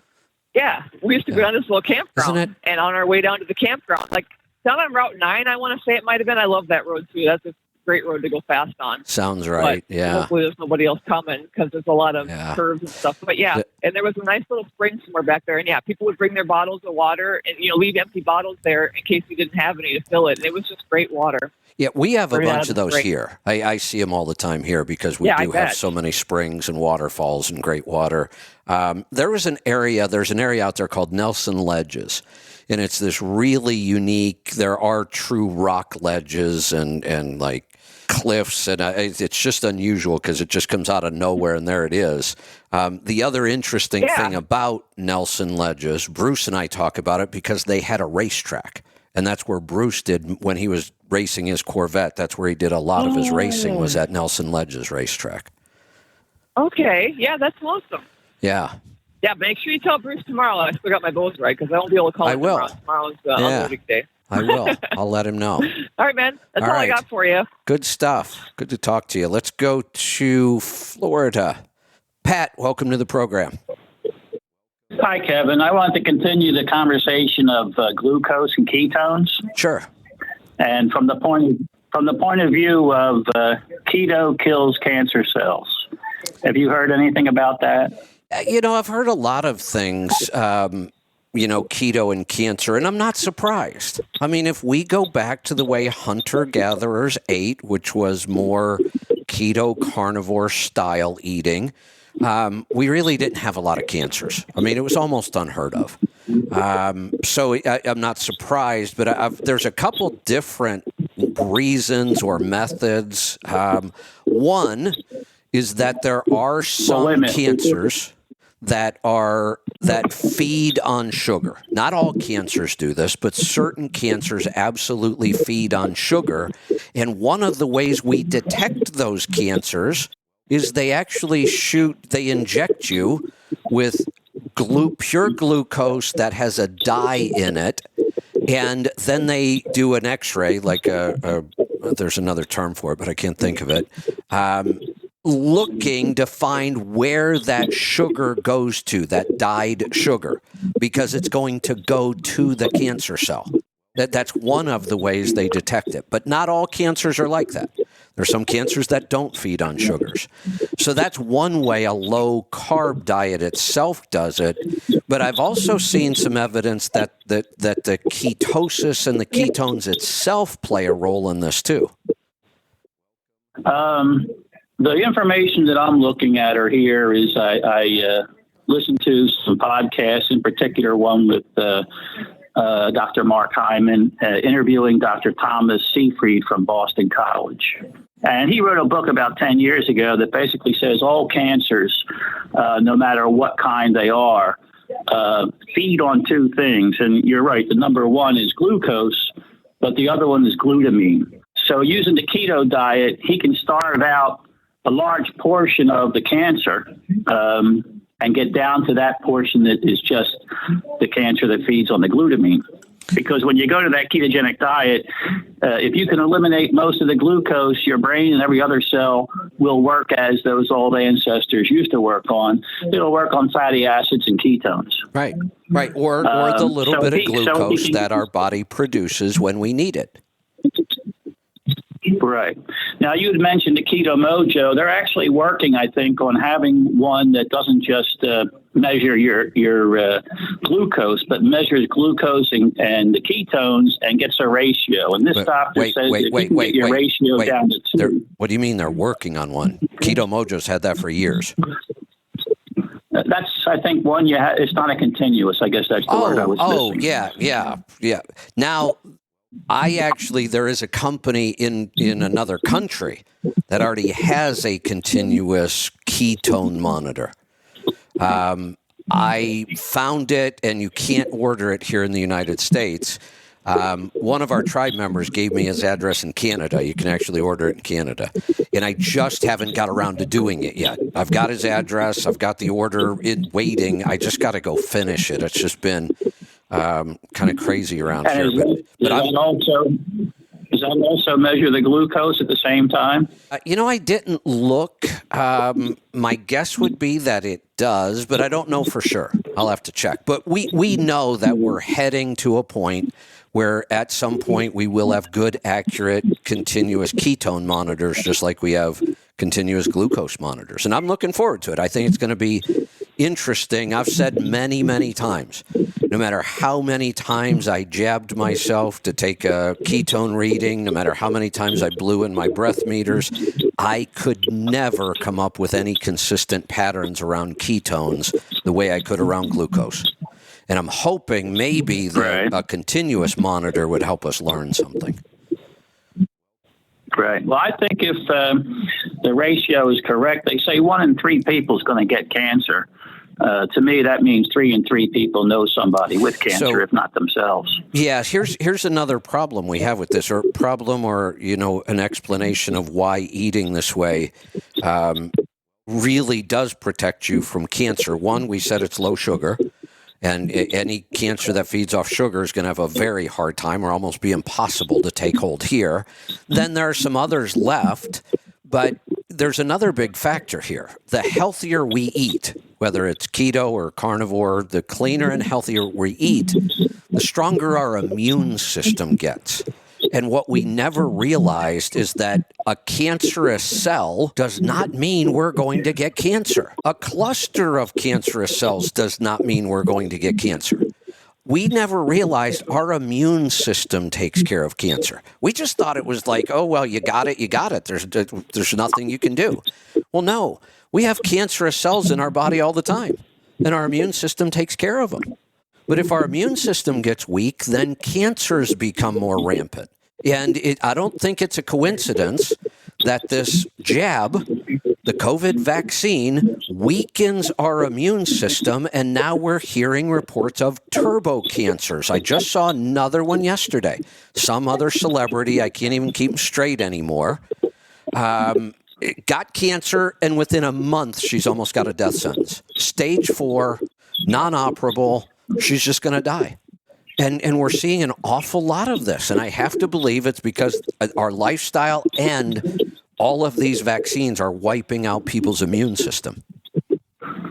Right. And there's a possibility she could be saved if suddenly she went keto, but you know what the problem with that is. You can't tell people. You can lead a horse to water, but you can't make them drink. You can't make people do keto, and how hard is it to convince somebody? You know what I mean? Yeah, I think it was Dale Howard that came up with the other line that I really liked. He said, you can lead a person to knowledge, but you can't make them think. That's a good one. I love that one. I think that's relevant. Yeah. I see all of these people soliciting money for cancer and cancer for the kids, and and the hair falls out, the rest of the family cuts their hair off. Hey, Pat. I would think that if people go on a keto, go ahead. Speaking of that, how old are you? 67. Haven't they been doing that? I was just thinking about this the other day. Not just cancer, but MS. I mean, I could go through disease after disease after disease after disease that almost my whole lifetime. And if we look at heart disease and cancer, I think it has been my entire lifetime. We've been raising money and doing walks and turning things pink and all kinds of gimmicks to raise money for all of the research on this disease, all these diseases, and they all say the same thing. Keep giving us money, we're going to cure this. Is there a single disease that anybody's cured yet? Even one? Well, like your other caller mentioned, there's some stuff down in Mexico, things you're not allowed to do here because they would lose all their money. Well, wait a minute. Let's think about that. $6 billion a year doing cancer. Let's think about that. If that's true or not, I don't know. I mean, there's a lot of stories, but let's just think about it. All of the money we've been raising here my whole life does not go to Mexico. Why don't we have the cure if we've raised all this money? Well, they don't want a cure. Exactly. They That's don't my want a cure point. for anything. That's my point. These walks, these blow up pink balloons, these pin this ribbon on for this disease, give us money, that's never going away. It never goes away. It's never cured a single disease in 60 years. Yeah. My point with that is instead of cutting your hair, why doesn't everybody go on a ketogenic diet and we'll all be more healthy and we can put a nail in the coffin of the pharmaceutical business? It's a wonderful thing to wish for, but it's kind of like wishing you're going to win the Powerball lottery, I think. I'm not? Maybe. Keep trying. No, it's one coffee a day, that's all. Yeah, exactly. Anyway, that's my idea. This Thomas Seyfried, he wrote the book 10 years ago. They've been keeping it under wraps for years. But the fact is you can cure cancer with the proper drugs after you knock it down with keto. Hey, if you want to know how long they've been keeping it under wraps, Otto Warburg actually proved this back in the 1940s. This isn't even new. Right. Well, the new part for Seyfried is back when Warburg did that, they didn't know what glutamine was, which is the other fuel source that the cancer cells use. Right. So he didn't even know that stuff existed yet. But what Otto Warburg he knew back then. What he was able to absolutely prove is that cancer is a metabolic disease. Right. Exactly. That was the big breakthrough. Not genetic. Right. And you dropped the word the other day, but you haven't said much since it. But it's the mitochondria. It's not in the nucleus. It's not where the genes are. It's the mitochondria where that dysregulated growth takes place and where keto starves it out. Yep. And I think that's where a big push could be into, trying to live longer without cancer is living a life where you're keeping your mitochondria healthy. Along those lines, right now, I'm taking up Dr. McCullough's advice of doing the niacinamide. Because I think that helps stimulate healthy mitochondria. Yeah, it might. One of the things we absolutely know works, and it's so simple, but it makes total sense. All the things I was just talking about today, but my whole kind of lifestyle going forward, I'm going to start shifting things. I'm going to get back to more of a hunter-gatherer, clean kind of lifestyle because all of those things we know impact our mitochondria and our telomeres in a very positive way. Just getting more sunshine every day is really good for your mitochondria and telomeres. Grounding is good for your mitochondria. And all of these things are just basic stuff that as hunter-gatherers we did 100% of the time, and now some people do it 0% of the time. There are people who probably haven't grounded themselves significantly in years. Who never walk without shoes. Right. Right, or if they do, it's on asphalt or something where you're not grounding. You can actually ground walking on concrete, but not on asphalt. And that makes sense because concrete is just all natural. It's stone and sand, and asphalt is a petroleum product. Mm-hmm. But I'm sure there are people that virtually never ground. and get a very, very little sun exposure because they're always putting on sunscreens and, makeup that has sunscreens. And I mean, we have really changed the entire way we live, and we can see the results, and it's not good. Well, I think just as you're hinting at, people are going to go back to the basics. They're going to go back to that. It's cheaper. You don't eat as much. You have more energy. You sleep better. Yeah, I'm looking And forward overall, to it. you're just generally more healthy. I'm looking forward to I'm it. hoping to get to 107. There you go. I love that. Yeah, my mother went at 96. 96, Bob Barker, 99. Why can't I do 107 in the next 20 years? I'm sure we'll know more than we know now. The shocking thing is, if we really would have taken all of the stuff we learned about health and nutrition over the last 60 or 70 years, we all should be thinking about living towards 100, except we took all that information and did the opposite, and now our lifespan is actually going down. How sad is that? I don't think mine is. No, mine's not, but the And the average rest of the certainly people, is. the rest of the people, they went down 2 years in the past year. Yep. It's terrible. And now I think that number is That's going to all I get got. worse. All right, that's all we need. Good stuff. Thanks for the call. Let's go to New York this time. JR, welcome. Hello. Oh, there you are. What's on your mind today? I want to talk about fasting. On Saturday, around 6 o'clock, I had 3 pork chops and some cauliflower and broccoli. Then around 12 o'clock, I went outside, started working on the lawnmower, cut the grass, came in like around 8 o'clock, right? And I tested. When I tested before I went out at 12, I was 111. Then when I came back in, I was at 140.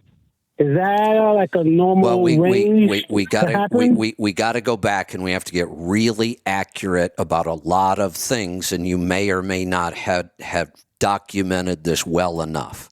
And we have to be really accurate. So I have to know what you ate, how much of that thing you ate, and exactly what time.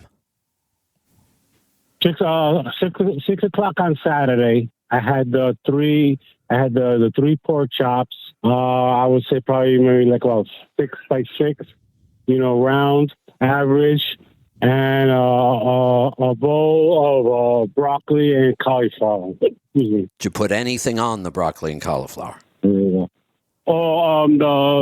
Primal Kitchen ranch.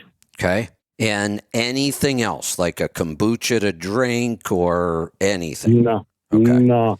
All right. And then you went out. Then you went out mode. Sugarless iced tea. Sugarless, Sunday, any kind of artificial or any kind of other sweetener in there, like stevia? Yeah, oh my God. Oh my God, I can't remember the name. Oh shit! I can't think of a. It has no sugar. Can't think of a sweetener that starts with C. the big yellow container. Oh, so this is a true artificial sweetener, like aspartame. Equal. Yeah. One of those. Yeah. First off, throw that crap It doesn't away. say that. When you look at it, it doesn't say anything about sugar. No, I know it's not sugar. It's an artificial sweetener, but there are some artificial sweeteners that are really bad for us. And then there are some 0-calorie natural sweeteners that aren't quite so bad for us. So artificial. So when I hear yellow, it makes me think of the packets on the table at the restaurant. There's blue, pink, and yellow. All 3 of them are highly toxic, poisonous substances. No, it's iced tea mix. Oh my God, I can't remember. I got a brain fart right now. You said it was yellow, so unless you can come up with a name, I'm going to assume it's but it doesn't matter. Let's set it aside.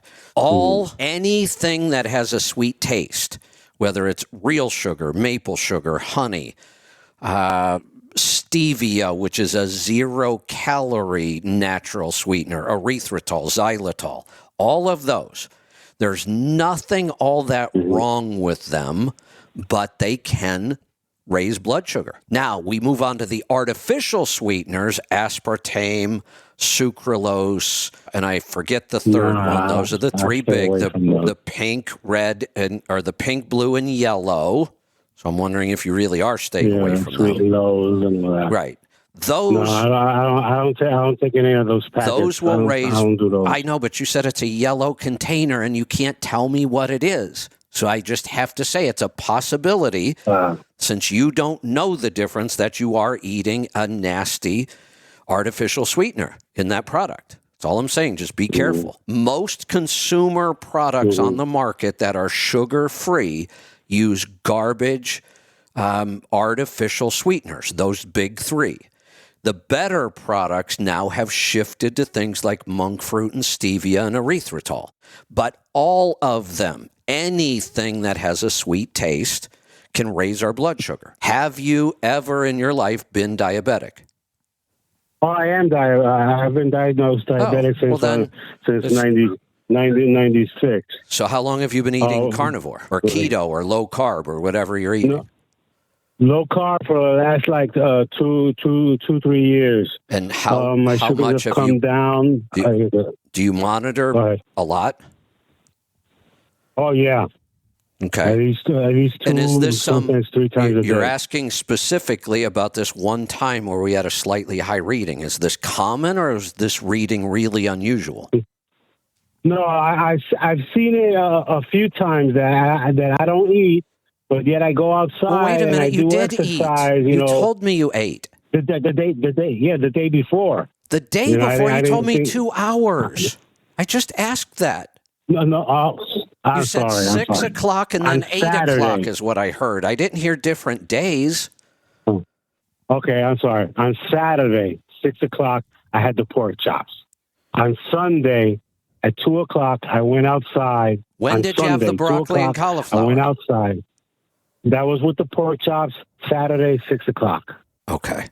So Sunday then, those two occurrences have nothing to do with each other, or very, very little. But I can explain why you had a high reading. You had some dawn effect because you hadn't eaten, you were fasting, and your body will start producing glucose as it goes lower. If you had a continuous glucose monitor on, I could probably show you this exact pattern in the monitor. But when we just randomly check with a finger stick now and then, we miss a lot of this. But you were fasting. Yeah, so you woke up with the dawn effect. You went out and did exercise, which can lower your blood sugar, but in the beginning, it actually raises your blood sugar. It's a stress response. And you're diabetic. I'm not at all surprised you had this number. Yeah, because what was the last A1C you recorded? 5.9. Yeah, you are still insulin resistant. And your story is not the same as the last person I talked to. That was 5.7, I think. I said his 5.7 was completely normal. I don't think your 5.9 is. I think you're still insulin resistant. We would be able to prove that with a continuous glucose monitor. So that's what I would recommend. Wear a monitor for a month.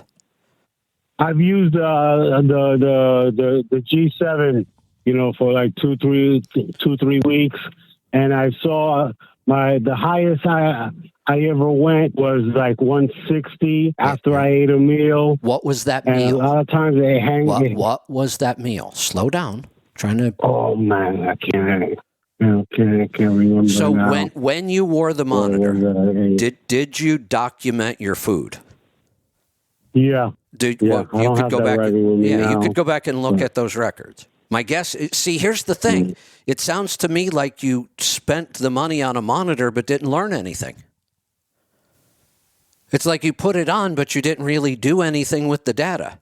The whole point of wearing these is to learn what affects your blood sugar. Are you still insulin resistant? I saw that when I ate certain things, how high it would go up. What things? That's what I'm trying to get to. When I ask you those questions, what meal made you go to 160?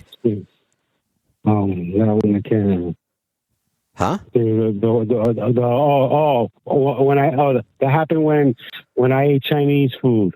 It was meat, but the soup, I think the house special soup that they made, that was what I think made brought my sugars up, because even though it was only meat. Well, no, it wasn't only meat. Stop right there. Stop. Only meat would be, I have a piece of meat in front of me and I cut a piece off and put meat in my mouth. I heard you say soup, heard you say Chinese food. Now you're saying it was only meat. Which one? You got to be accurate. See, in the soup, all right, like I said, it was meat and eggs, but I noticed that the soup, it wasn't like water. It was thick. So that's leading me to believe that they probably put some sort of thickener in it. Right. There could have been anything in there. This is why we really try to avoid restaurants, because we have no idea what the hell they're putting in there.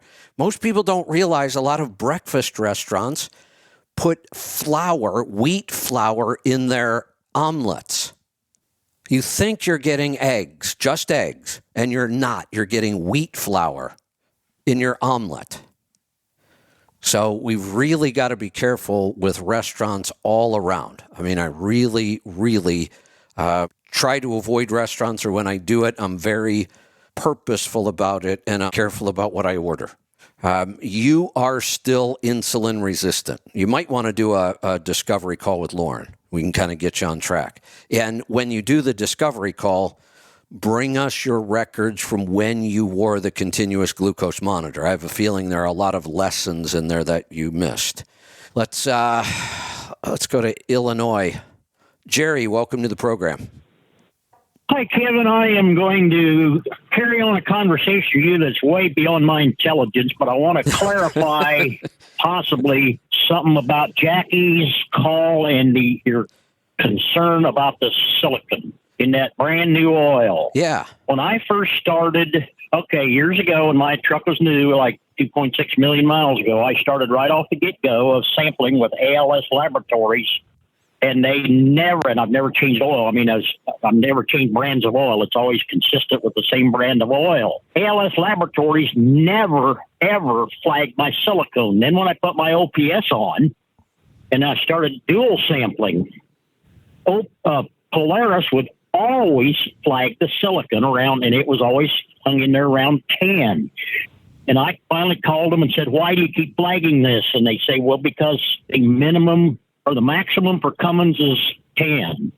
So I called my oil blender, and I'm not a chemist. That's why I'm getting into talk beyond my intelligence. My oil blender uses 10 parts per million of silicon as an anti-foam agent.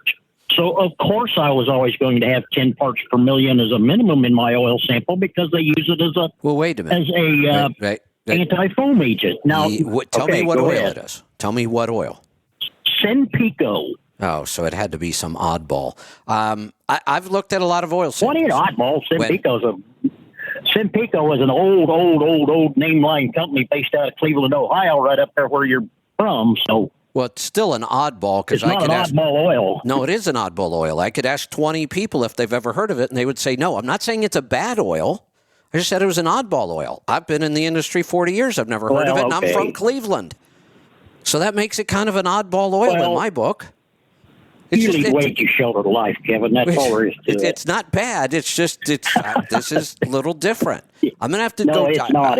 I'm actually going to have to do a little research on this. I'm wondering, God, my mind's kind of, so is it possible? And this goes back to the discussion we had. Hold on. If it's possible that silicon is used as an anti-foaming, anytime something is used as an anti-something else, what's the word I'm looking for? It's going to get consumed, like base. Base is there as an anti-acid, so when there's acid present, it consumes the base.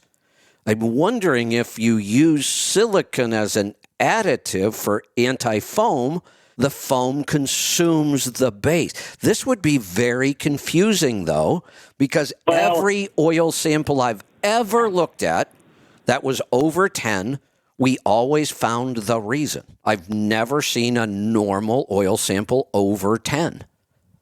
But here's the difference you're missing, and I missed it too. And I even asked you this question. We both missed it, so I did a little research. The difference we're missing is the terminology. There's difference between silicone and silicon. One is an artificial agent and one is dirt.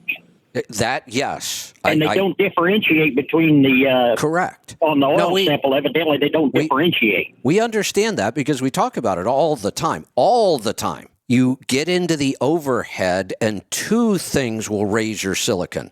One, there's dirt in the air. I mean, even in the cleanest shops, you might get some dirt into the engine while it's open. But the bigger reason is not real dirt. It's all the chemicals they use, like gasket sealers and cleaners and all gasket sealers. Right. That's where, so we do know the difference between dirt and artificial silicon. We talk about it all the time.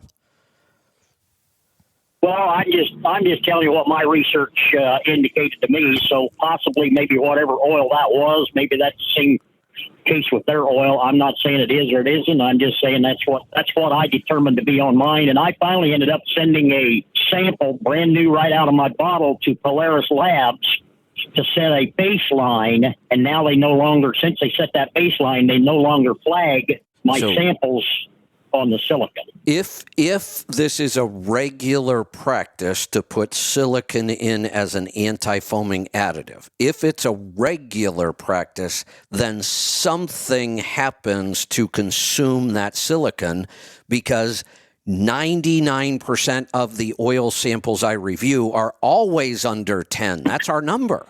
I mean, if every truck was always showing up over 10, then 10 wouldn't be our number anymore. 10's the number because we know that's when damage starts to occur. We start to see higher wear metals if silicon goes above 10. So one of two things either happening: that using silicon as an additive is fairly rare, and it's only this, oddball oil that you're using, or it is a regular practice, but it gets consumed by something. And there may be other chemical elements that other oil blenders put in for an anti-foaming. I don't know. I'm not a chemist. I'm not a blender, but I talked to my oil blender that is a chemist, and that's what he told me. So yeah, I have a feeling that's not a regular practice. I'm not to say I'm talking beyond my intelligence. I don't know. I'm not a chemist. So. Here's another example. Molybdenum. That's a hard word to say. That's why we call it moly. Is an additive, but not all oils use it. It's a friction modifier, but there are other friction modifiers. So sometimes we'll see crazy high levels of moly on one oil sample, and we'll see none on another. Right. So I just passing on what I found out because I'm going to do a little digging. I was just baffled why Polaris kept flagging that. So I'm going to do a little digging. And I don't know how to find out. I could maybe get you I don't know what they call that data sheet from my oil blender, and maybe I could get it so you'd see, but I don't know. I'm just not a chemist. So now it's just I'm like not zinc, a chemist for example. either. I got into a big argument the other day with somebody was saying absolutely Cummins, you have to run Shell Rotella. You have to, because it's the highest oil on the market with zinc in it. You have to run Shell Rotella. Well, and I finally got out of them. The Shell Rotella is 1,200 parts per million of zinc, added zinc, and my Sempico is 1,600. So they say that since Rotella was the best oil on the market for zinc, maybe it isn't. It might not be, but let me tell you again. I'll go back to that's an oddball oil nobody's ever heard of. Maybe we need to know more about it. Maybe it is a really good oil. High zinc is a good thing. Oh, it is. Trust me. Both John Walco and I, and John was the one that helped me identify that. I had been saying for years, I can't tell enough difference in any oil. Rotella's a good standby. Great oil, easy to get. There's zero problems with it, so you might as well just use it. I can't figure out any better oil. And then when John started doing the show with us, John said, Kevin, I'll tell you why it's so good. We use it in racing. Not in diesels, just in their race cars they use Rotella. Diesel oil, because it's got high zinc. They went after that oil just for that purpose, and I didn't know that at the time. Now you're telling me here's another oil that's even higher in zinc. Yep, it's good oil. That's all I know. I've used it for God Lord all my life, nearly, and it's just been really good oil, Kevin. So Good stuff. and I'm not a salesman. I don't have any affiliation with the company at all. I just know it's really good. It's made out of the they stay consistent with their base oil. They use a Pennsylvania crude, and they've stayed consistent over the years with their crude that they use. So they've had a very, very high quality, consistent oil for years and years and years. So Sounds good to me. anyway, that's all I want to just add that in there, just to confuse you, everybody, on the silicon level. I just am so brain dead on the chemistry of it, but that's the best I can do for now. Now, everything you said does make sense. And we do talk about the differences between true dirt and a silicon that came from a product. That's why we tell people after you've had the engine open, we have to ignore that number. Let's go to Kansas. Bob, welcome to the program. Hey, Kevin. I just wanted to talk to you about the discussion about cancer and stuff. I mean, I've been a little bit frustrated, you know. I mean, I have absolutely changed my life around, and from just losing weight and stop snoring, and, you know, acid indigestion's gone. And I've done this in the last 5 years of my life, and it kind of got me into this learning about the keto diet and reading books or listening to books on tape, you know. And I listened to that book, Ravenous, and I've heard this guy, Tom, can't think of his last name. He's a professor, and he talks about cancer and curing cancers. And, you know, I read the book, or what is it, you know, the problem with the brain. I can't think of it. Chris Pratt, somebody wrote the book. Anyways, brain energy. All these things that brain energy. There you go. And all these things that are being fixed, you know, by this diet, right? And I even quit drinking for some reason. I mean, I was a heavy drinker, and I just absolutely, like, one day, just like, I don't like the way it makes me feel anymore. I know. And I thought, that's crazy in my family. But my whole group of friends that I have. It is crazy. Here's the frustrating part that I have. Go ahead. I am frustrated at this because my wife has an uncle, and he's a really good guy. Just the coolest guy. Always has a conversation. He's a salesman. You know, I don't know exactly what he sold, but he's one of those older gentlemen that are just always interested about what's going on in your life and just super cool. And he has cancer. He has two different types of cancer. One's in his, like, you know, colon or something, and the other one is now, and they worked on that for a while, and now it's up in his lungs, and he's probably going to die. There's nothing anybody can do for him, you know. And I really wanted, my wife was telling me about it. She's really upset. And I really wanted to say, I was like, man, I know something, you know. But you know what, Kevin? Nobody's going to listen to me. I know. Nobody's going to do anything about it. Yep. And these people are going to die because of this? Because everybody's like, oh, that keto diet, that's stupid. Why would you even bring that up, you know? And we just let these people go? Yeah. It's just frustrating. Oh, no, it's very frustrating. You know, I want to go back to the alcohol thing. I grew up in a family surrounded by alcohol. But there was alcohol everywhere growing up. I was in a big family. People came over every weekend, throughout the week. There was always alcohol. I grew up with my dad working in the garage, and we had a kegerator in the garage.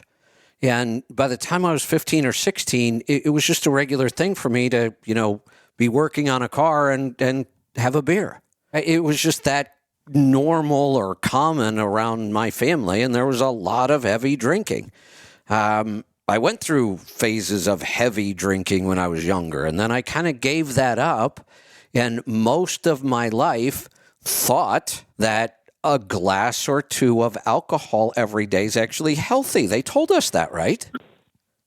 Yeah. They told us that over and over and over. If you're a male, 2 servings of alcohol a day, they actually said was healthy, and a female, 1 serving of alcohol a day was healthy.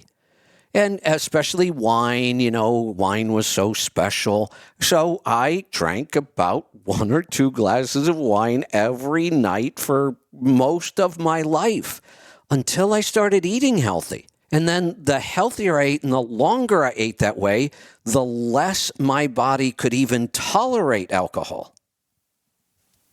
I quit not necessarily because I made. My story is almost exactly like yours. Yeah, my story sounds exactly like yours. My dad drank every night, every single night. My dad drank warm beers, or just like he would put it on the porch. You'd walk into the house and you'd have to go stick it in the freezer for a couple minutes because it was room temperature beer. I couldn't stand it. But when I was 16-year-old, I was doing that. Yeah. That was a normal thing around my house. Nobody said a thing. If I wanted to have a beer at 16, I just had a beer. Yeah. And then one day I wake up, I start eating a certain way. And one day I wake up and I'm like, why am I doing this? I feel terrible every time I do it. Yeah. At the beginning of the keto thing, I was like figuring out ways that I could continue to drink. And does this have sugar in it? Yeah, well, me too. What does this do? Right. Yeah, I know. And then I will honestly say in the beginning, I didn't necessarily make a point to quit. I just started realizing I don't like the way this makes me feel anymore. I keep trying to chase that feeling that I just don't get anymore. And I actually feel worse. So that's what started slowing me down. And then at some point I thought, maybe this is a sign. If your body doesn't tolerate this alcohol now, that maybe it's because you've gotten so clean and so healthy, your body's smart enough to know this stuff's poison. I guarantee you, I understand. It tastes, I used to love the way Jack Daniel tastes. You get this nice almondy flavor in your mouth. I don't get that at all anymore. I taste medicine in my mouth, Kevin. Yeah, isn't it weird? But it's not really about me. What was really frustrating me is that this guy, maybe there's nothing can save him now, and I know there probably isn't. But at the beginning, when he started fighting the cancer, he was a strong old man, and if I could have just said, "Hey, why don't you do this diet?" I know, and he listened to me, and he do it. He probably could have maybe. I don't know. Maybe not. Who knows? I have no idea. But there's no way they're going to listen to some dumbass truck driver. Let's just take that idea to an extreme. And that's the frustrating part. Yeah, let's get really frustrated. Let's take it to an extreme. Think about all the crap we're dealing with in our world right now. And we're going to have to get a little political here. The whole trans issue. How have we gone so far off the rails that human beings don't even know what gender they are? I think it's because they're eating the wrong kinds of foods. They're eating these estrogen foods. Absolutely. Boys can't tell if they're boys or they're Yes, girls. I agree. You try to say that though, and holy cow, people they're stuck in the wrong body. They know that they're bullshit. None of us are stuck in the wrong body. I'm sorry. Nature doesn't work that way. They're in the right body. We have screwed their hormones and their metabolism up so bad, they don't know what sex they are anymore. They don't know what gender they are anymore. We don't know what we're supposed to eat as human beings. We're that ignorant. Every animal on the planet knows exactly what it should eat except us. And we are so let's think about this. If we could wave a magic wand and everybody in the country, not the world right now, the country ate the way we talk about, or at least moved that way or got close, just like the tribe. Not everybody's super strict, but everybody got results. Imagine what our country would look like if that happened. It will never, ever happen. I'm not thinking that it could ever happen. But if it did, think about what that would change. Are you there? Yeah, I'm sorry. Did I shock you so much you were speechless? I didn't hear. I'm sorry. I didn't hear what your last point was. Was it? Oh, I said if, and it will never, ever happen. But if we could get the whole country the way to eat the way we talk about, think about all the things that would transform. That's what I think it would be amazing if people would do that. It would be. I just believe that nobody's going to do this. I mean, all these people that are preaching about it and talking about it online, and they are just fully dismissed. I watched an article the other day. I've seen that the carnivore diet is for fools, and this is just absolute garbage, and that people are going to die of heart attacks. You know what, Kevin? I haven't been to the doctor in 10 years, probably. And I went and I had to get a blood test for life insurance stuff for the bank, and they all my numbers were perfect. I haven't had pressure. Oh boy, I think you drove into a bad area because I think we're losing you. Oh, we just lost the line completely. All right, we've got lines open. I'll hang up. I can't believe it's already 20 minutes to 11. I'll hang out another 20 minutes or until we run out of calls. I'm on my last call right now. Let's go to Missouri. Gene, welcome. Hi, Kevin. How are you today? Good. What's on your mind? Good. I called the other day into the store and wanted to know if, after looking through the store and also on Dr. Wilson's website as well, trying to find maybe a supplement to help with a torn rotator cuff. Is there any particular supplements that you know of that Not necessarily. I mean, we can look at things like collagen because it's good for joints and connective tissue. The biggest thing we want to do, really, it's not that we're eating a certain food or taking a certain supplement. We want to make sure that the way we're eating and any supplements we take are very anti-inflammatory. That's really, right. I mean, there's not necessarily any supplements that are going to directly go heal this. You know, we hope that we're eating in a way that we have enough good nutrition that our body's going to heal itself.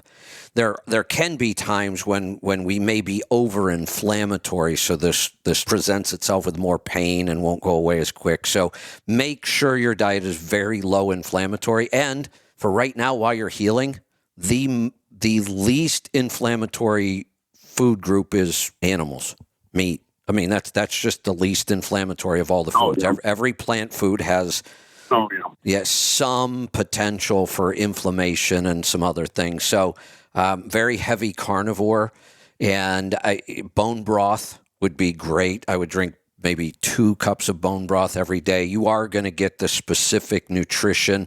So I would do this more as a whole food thing, not a supplement thing. Now, I can say this. If you've got some intense pain that's bothering you and you don't want to take something over the counter, which I wouldn't, the one supplement in our store, it's called Intenzyme. It's actually a digestive supplement, but if you take high doses on an empty stomach, like 10 to 12 capsules on an empty stomach, it's a really powerful anti-inflammatory. And you can do that twice a day. You could take 10 to 12 capsules twice a day. What was it called? Called Intenzyme Forte. Okay. So if you have some acute pain, you can do that to ease the pain. But I would stick with a good carnivore diet, add some bone broth. If you're doing NDK coffee, put some collagen in there.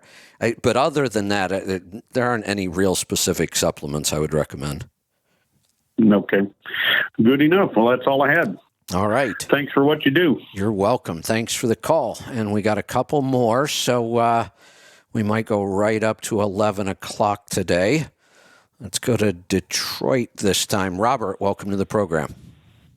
Hey, good morning, Kevin. I had a question about that train crash of a space you had last week. I didn't get to hear it, and I wanted to go there and do a little laughing, but I can't find it on your app. I can find Thursdays and Fridays. They're all lined up nice and pretty. But that Monday one's not there, and I didn't know if you could get it. We can. Let me ask Aaron real quick where he might be on that process. I hate when I have to type and talk at the same time. I sound like a retard. Recording from Monday's space. So you can't miss a good train crash. I'm a truck driver. I want to see the crash on the other side of the highway. Yeah, I know. This was a train crash. So here's what happens sometimes. I record it locally, but we're still having weird audio issues with spaces. I have a feeling what's happening on my recording is I'm not getting the return. It goes silent like sometimes our callers do.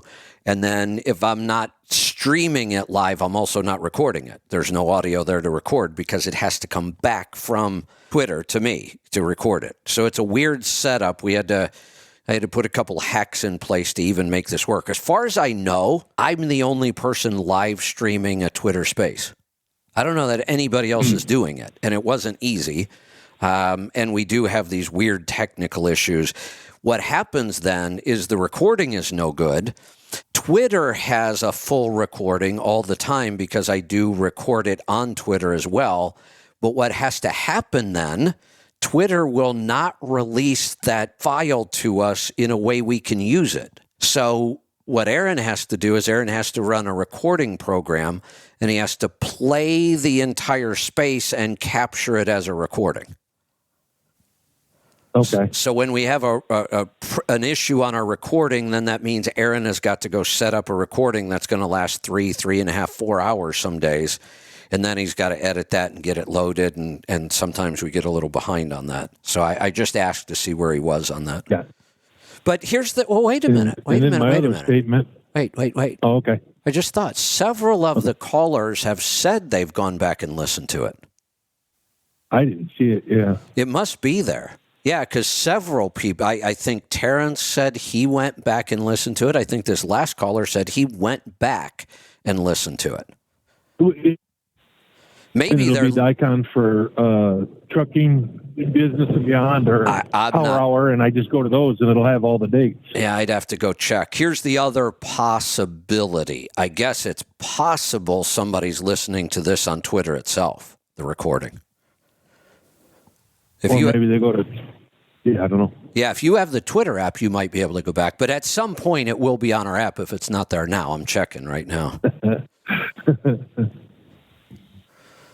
Because I see the weekly shows lined up at the bottom, and then for every day, and then it has those shows where you could choose the power hour and it have all the dates that a power hour happened, or choose all the dates that a trucking efficiency, and health, destination health. But I don't see nothing with the little Twitter emblem saying, "Hey, these are the Twitter Spaces that we've made."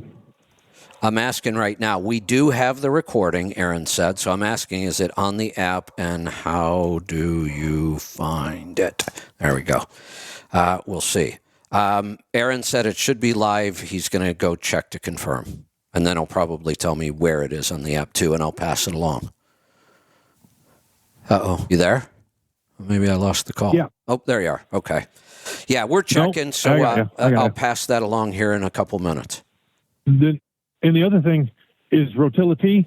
My Harley-Davidson manual specifically names Rotilla as a backup oil. It says if you can't get Harley-Davidson, yes, sir. If you can't buy Harley-Davidson oil, buy Rotilla, and it's got it right. It's it's trademark name, but it's in there, and it says, and then replace it with Harley-Davidson oil when available.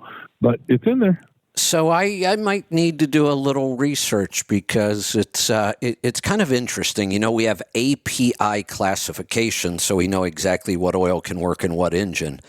You would never, as far as I know, there are no oils that were made for gasoline engines that we would want to put in a diesel. They have the wrong additive packages. They have some issues. But it seems like there are definitely some diesel oils we can use in gasoline engines, and they work really well. Yeah, the only reason I wouldn't put it in anything, my Harley is air-cooled, so a 20W50 or 1545, that'd be fine. But I would never, ever want to, play anything with these new fangled cars with that heavy oil. Oh, right. In my Focus. Right. Well, you can get Rotilla now in a 30 weight.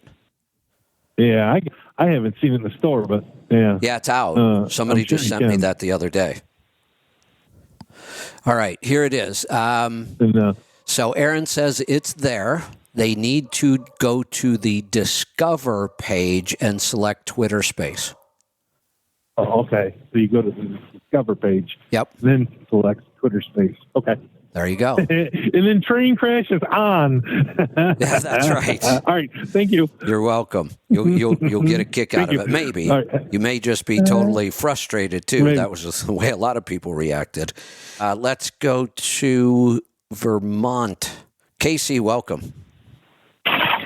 G'day, Kevin. How are you today? Doing wonderful. What can I help you with? Good. Well, actually, for the Twitter. Uh-oh. Wait, Twitter, I should say. Wait a minute. I was losing you. Now you're back. Start over. I'm in a little bit of a crappy area. I should clear up here very quickly. You sound good now. I listened to that Monday recording on Twitter, And the biggest problem listening to it, at least on my phone on Twitter, is I have to keep refreshing the page to get it to come back off. Get it lit up and it start playing again. It'll play for about 4 or 5 minutes, and it quits again. Let me ask you something. Were you doing it on a laptop or a tablet? No, right on my phone. Okay. Laptops or tablets have issues. And when The software does not like to play well with those. The whole technology has some issues. I mean, we deal with it all the time. If somebody's internet gets a little shaky, they drop out. So there's a lot of that going on. And it's worse in our space, and I'll tell you why. Many spaces, all the people that are listening are at home or in an office, and their internet doesn't change. Right. Most of our listeners are driving down the road, and their internet connection changes constantly. Yep. Well, mine will do it if I'm on my Wi-Fi at home, and it'll stay lit up for, it'll stay going for, like I say, 5 minutes, might even go 10 minutes sometimes.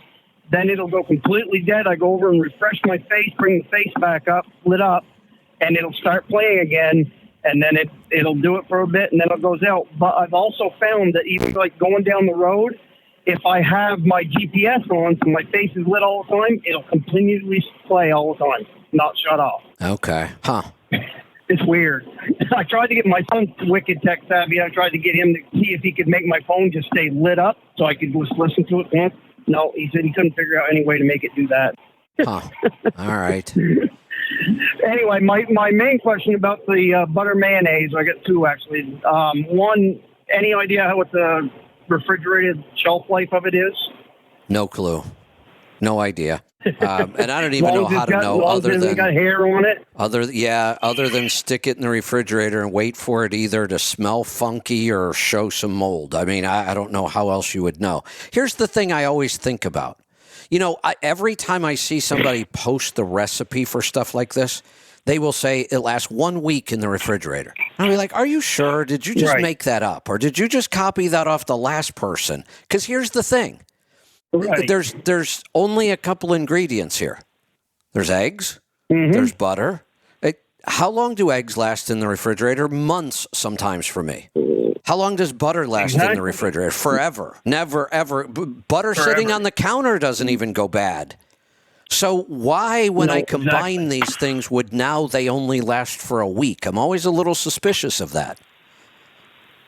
Yeah, it doesn't make a lot of sense. I agree with you. I'm not saying it couldn't happen. Plus, you're putting mustard and salt in it, and mustard and salt helps too. Right, and those two things all last forever. There's nothing we're putting in here that is, what's the word I'm looking for? There's almost nothing we put in here that goes bad at all. Right. No, I agree. And I'm not saying that when you combine all these things, some chemical reaction might happen that makes it more susceptible to spoilage. I don't know, but I don't see any evidence of that. Honestly, I've got one in my refrigerator I forgot about that's probably a month old. I guess I should go check it. So my second question on it is, when you do it with bacon fat, anything any different? Not that I know of, because I keep exactly the same as you do it with the butter. Yeah, I do it exactly the same. You melt it so it pours. I keep bacon fat out on the counter for months at a time, maybe even years. Sometimes I use the same container. Bacon, it won't even go bad. When it's a little empty, I put more in. I don't even clean it out. Yep. No, me either. Keeping it raw. Just continually use it. Yeah, it just sits there in a little ceramic. I was more wondering about the proportions. Really stick pretty close. There are recipes online. You'll find them for the butter, for the bacon, for all of these. Stick pretty close to the recipes. Okay. Typically, the more fat you put in, the thicker your product will be. That's kind of the variance. The butter one spreads. Butter one spreads beautifully. Yes. Yeah, it really does. Beautifully. When the butter mayo is at room temperature, it's an awesome consistency. And I've been using, there's two different. Oh, hey, wait a minute! I just thought of something. Mayonnaises. I just thought of something. Okay. My thought process was missing a piece. Eggs last in the refrigerator for months only because they're in their shell. Once you crack them open, they do become pretty volatile to spoilage. Yeah, that makes sense. I just That thought makes about sense. that. So Makes that sense. might be the weak But part of this. It's the egg because we've opened it, cracked it. But I still can't believe it's going to go bad in a week, especially when it's emulsified in butter or bacon fat or something that is so stable as that. Yeah, that's a good point too. Hell, you can make a cake with eggs, and you can leave it out on the shelf That's true. You're for right. You're close to a right. damn week, and nothing doesn't go bad. Yeah, that's a good point. I wouldn't need it anymore, but I had for years. I mean, Yeah. I did that for years, eating cake that you had out for a week, and that's not even in the refrigerator. Yeah, that's a good point. No. All righty. Thank you very much, Kevin. You're right. Keep on keeping on. You're welcome. Thanks for the call. We're down to our final 2 calls today. We're going to wrap this up after these. Let's go to California. Byron, welcome to the program. Hey, I got to just say thanks for all the information that you put out there. Stuff, and like you said, the $3 for the setup is just, it's a steal for all the information that's on there, and the diet is just incredible. Eat clean. I'm 60, and it just took all the joint pain away. And you have so much energy. It's just something Hey, and another guy. I'm glad you brought that up. I had a thought about this morning, and I think I made a note about it, but I forgot to go back and look at all my notes. So you said you're 60, right? Same age I am. When did you start eating this way? Oh, I'm going to guess maybe 2-3 years ago, just listening. And slowly worked into it. It's like. So I've got sugar, some good news for you. It's tough to get rid of. So we all know, we've all experienced the radical change in the way we feel when we make this change, right? Like you just said, joint pain goes away, our energy levels are through the roof, our brain works better. We all remember that initial change and how much better we feel. I got thinking about something, though. I made the change when I was 52, and now I'm 60. So 8 years for me. Things are still getting better. Really, things are still getting better each year. And I had this thought. It took me 52 years to get as sick as I was, right? And every year my health got a little worse. I gained a little more weight. My joint pain got worse. My brain fog was worse. Everything about my health every year got a little worse. Well, that was 52 years worth of a little worse. I'm wondering, could I also see 50 years of improvement now? Would I get better and better every year, and will this just keep going? I think it will. I don't know, just think how healthy we'd been if we'd have started eating that way in our 20s or whatever. It's just, that's why I'm to think the destruction we think. That's why I'm so excited about my grandsons and now my new granddaughter. But they've been eating like this since before they were born. Their parents ate like this. That's perfect. And just like the other guy talking about telling people, you see somebody that way, and it's like, man, I know something that could help you, but you don't say nothing because, I don't have the experience and knowledge you do, like with all the books and stuff you read. And that's another thing I like about yourself. I love people who do book recommendations because, readers are leaders, man, you're proof. Yes. And, just you can't tell people that because they really can't believe you. You got to lead by example. And, by then it's too late. The poor guy's going to die of cancer or somebody's going to get their gallbladder cut out. Or, I know. And it's like the booze is the same way. Man, I drank. I'd run the breweries work overtime, all that I've drank in my life. And now older and smarter, but even, just having a couple of drinks at night the next day, it's just a sluggishness, You feel it's it. just easy to put that down. have a glass of water as it is to have no problem drink. Yeah. I just thought about something. I got one other question. Let me stick in this. I just thought about something when you mentioned reading. And obviously, I'm a big reader. I love books. Here's the difference. A lot of people will go, well, I still get all kinds of information. I watch the media. I'm on social media all the time. The problem there is you're not controlling the information you think you're getting. You might think you're controlling it, but you're not. You might say, oh, well, no, I watch CNN and Fox, so I know I'm getting both sides of the story. No, you're not. You're getting what they want you to hear. When you choose to read books, you get to control what you're going to learn. Otherwise, somebody else is controlling it for you. Yep. The other question is, the gums, my gums are healed up even from, a lot of tobacco use in the younger years, but I've had receding gums, and that seems to have healed up since I ate. Isn't that crazy? And I'm not just trying to sell stuff, but if you use the dental kit that's in our store, you will be blown away by how much your oral health changes. Yeah, it's amazing. It's amazing. But the other thing is, you talk about the hunter-gatherer. How there has to be something else with vision too. I've worn glasses ever since I was 5 years old, and if I didn't have glasses, I would have been dead a long time ago for survival. That's real. Yeah, I didn't see the vision advantages or improvements that I've heard a lot of people talk about.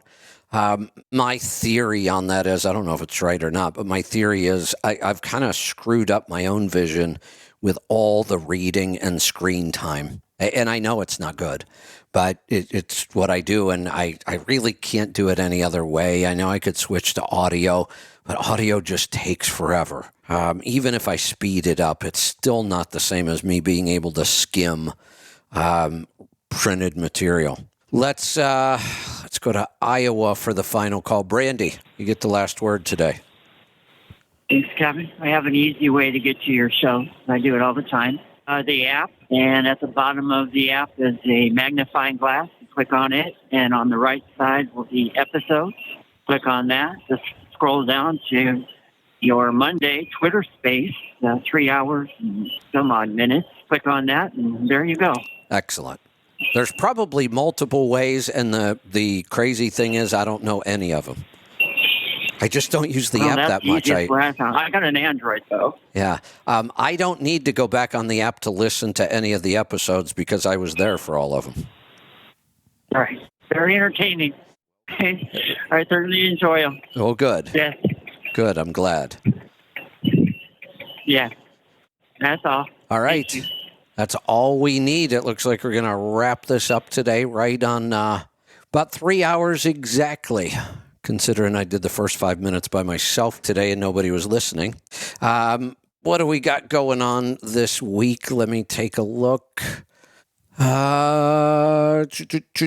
Speaking of dental health and oral health, it looks like we will be talking with Trina Felber on Wednesday.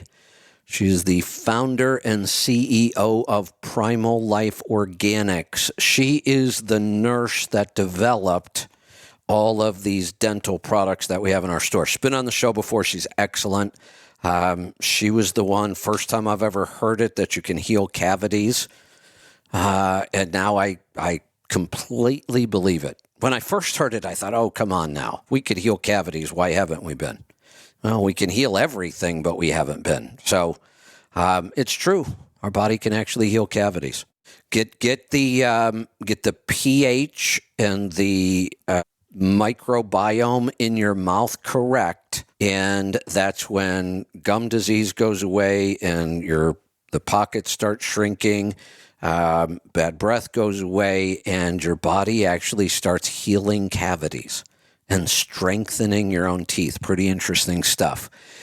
So we will be talking with Trina on Wednesday. Other than that, it's a normal week. Tomorrow's the Power Hour. Wednesday's Destination Health. Thursday, rolling toe and a free-for-all. Friday, trucking technology and efficiency and a free-for-all. And we'll also have the 3 spaces, Wednesday, Thursday, and Friday. Spaces now, Wednesday's health. Thursday is, I usually try to come up with a trucking topic on Thursdays. Sometimes it's a free-for-all. Fridays now are just going to be a total free-for-all. Friday's space can be anything we want to do on Friday.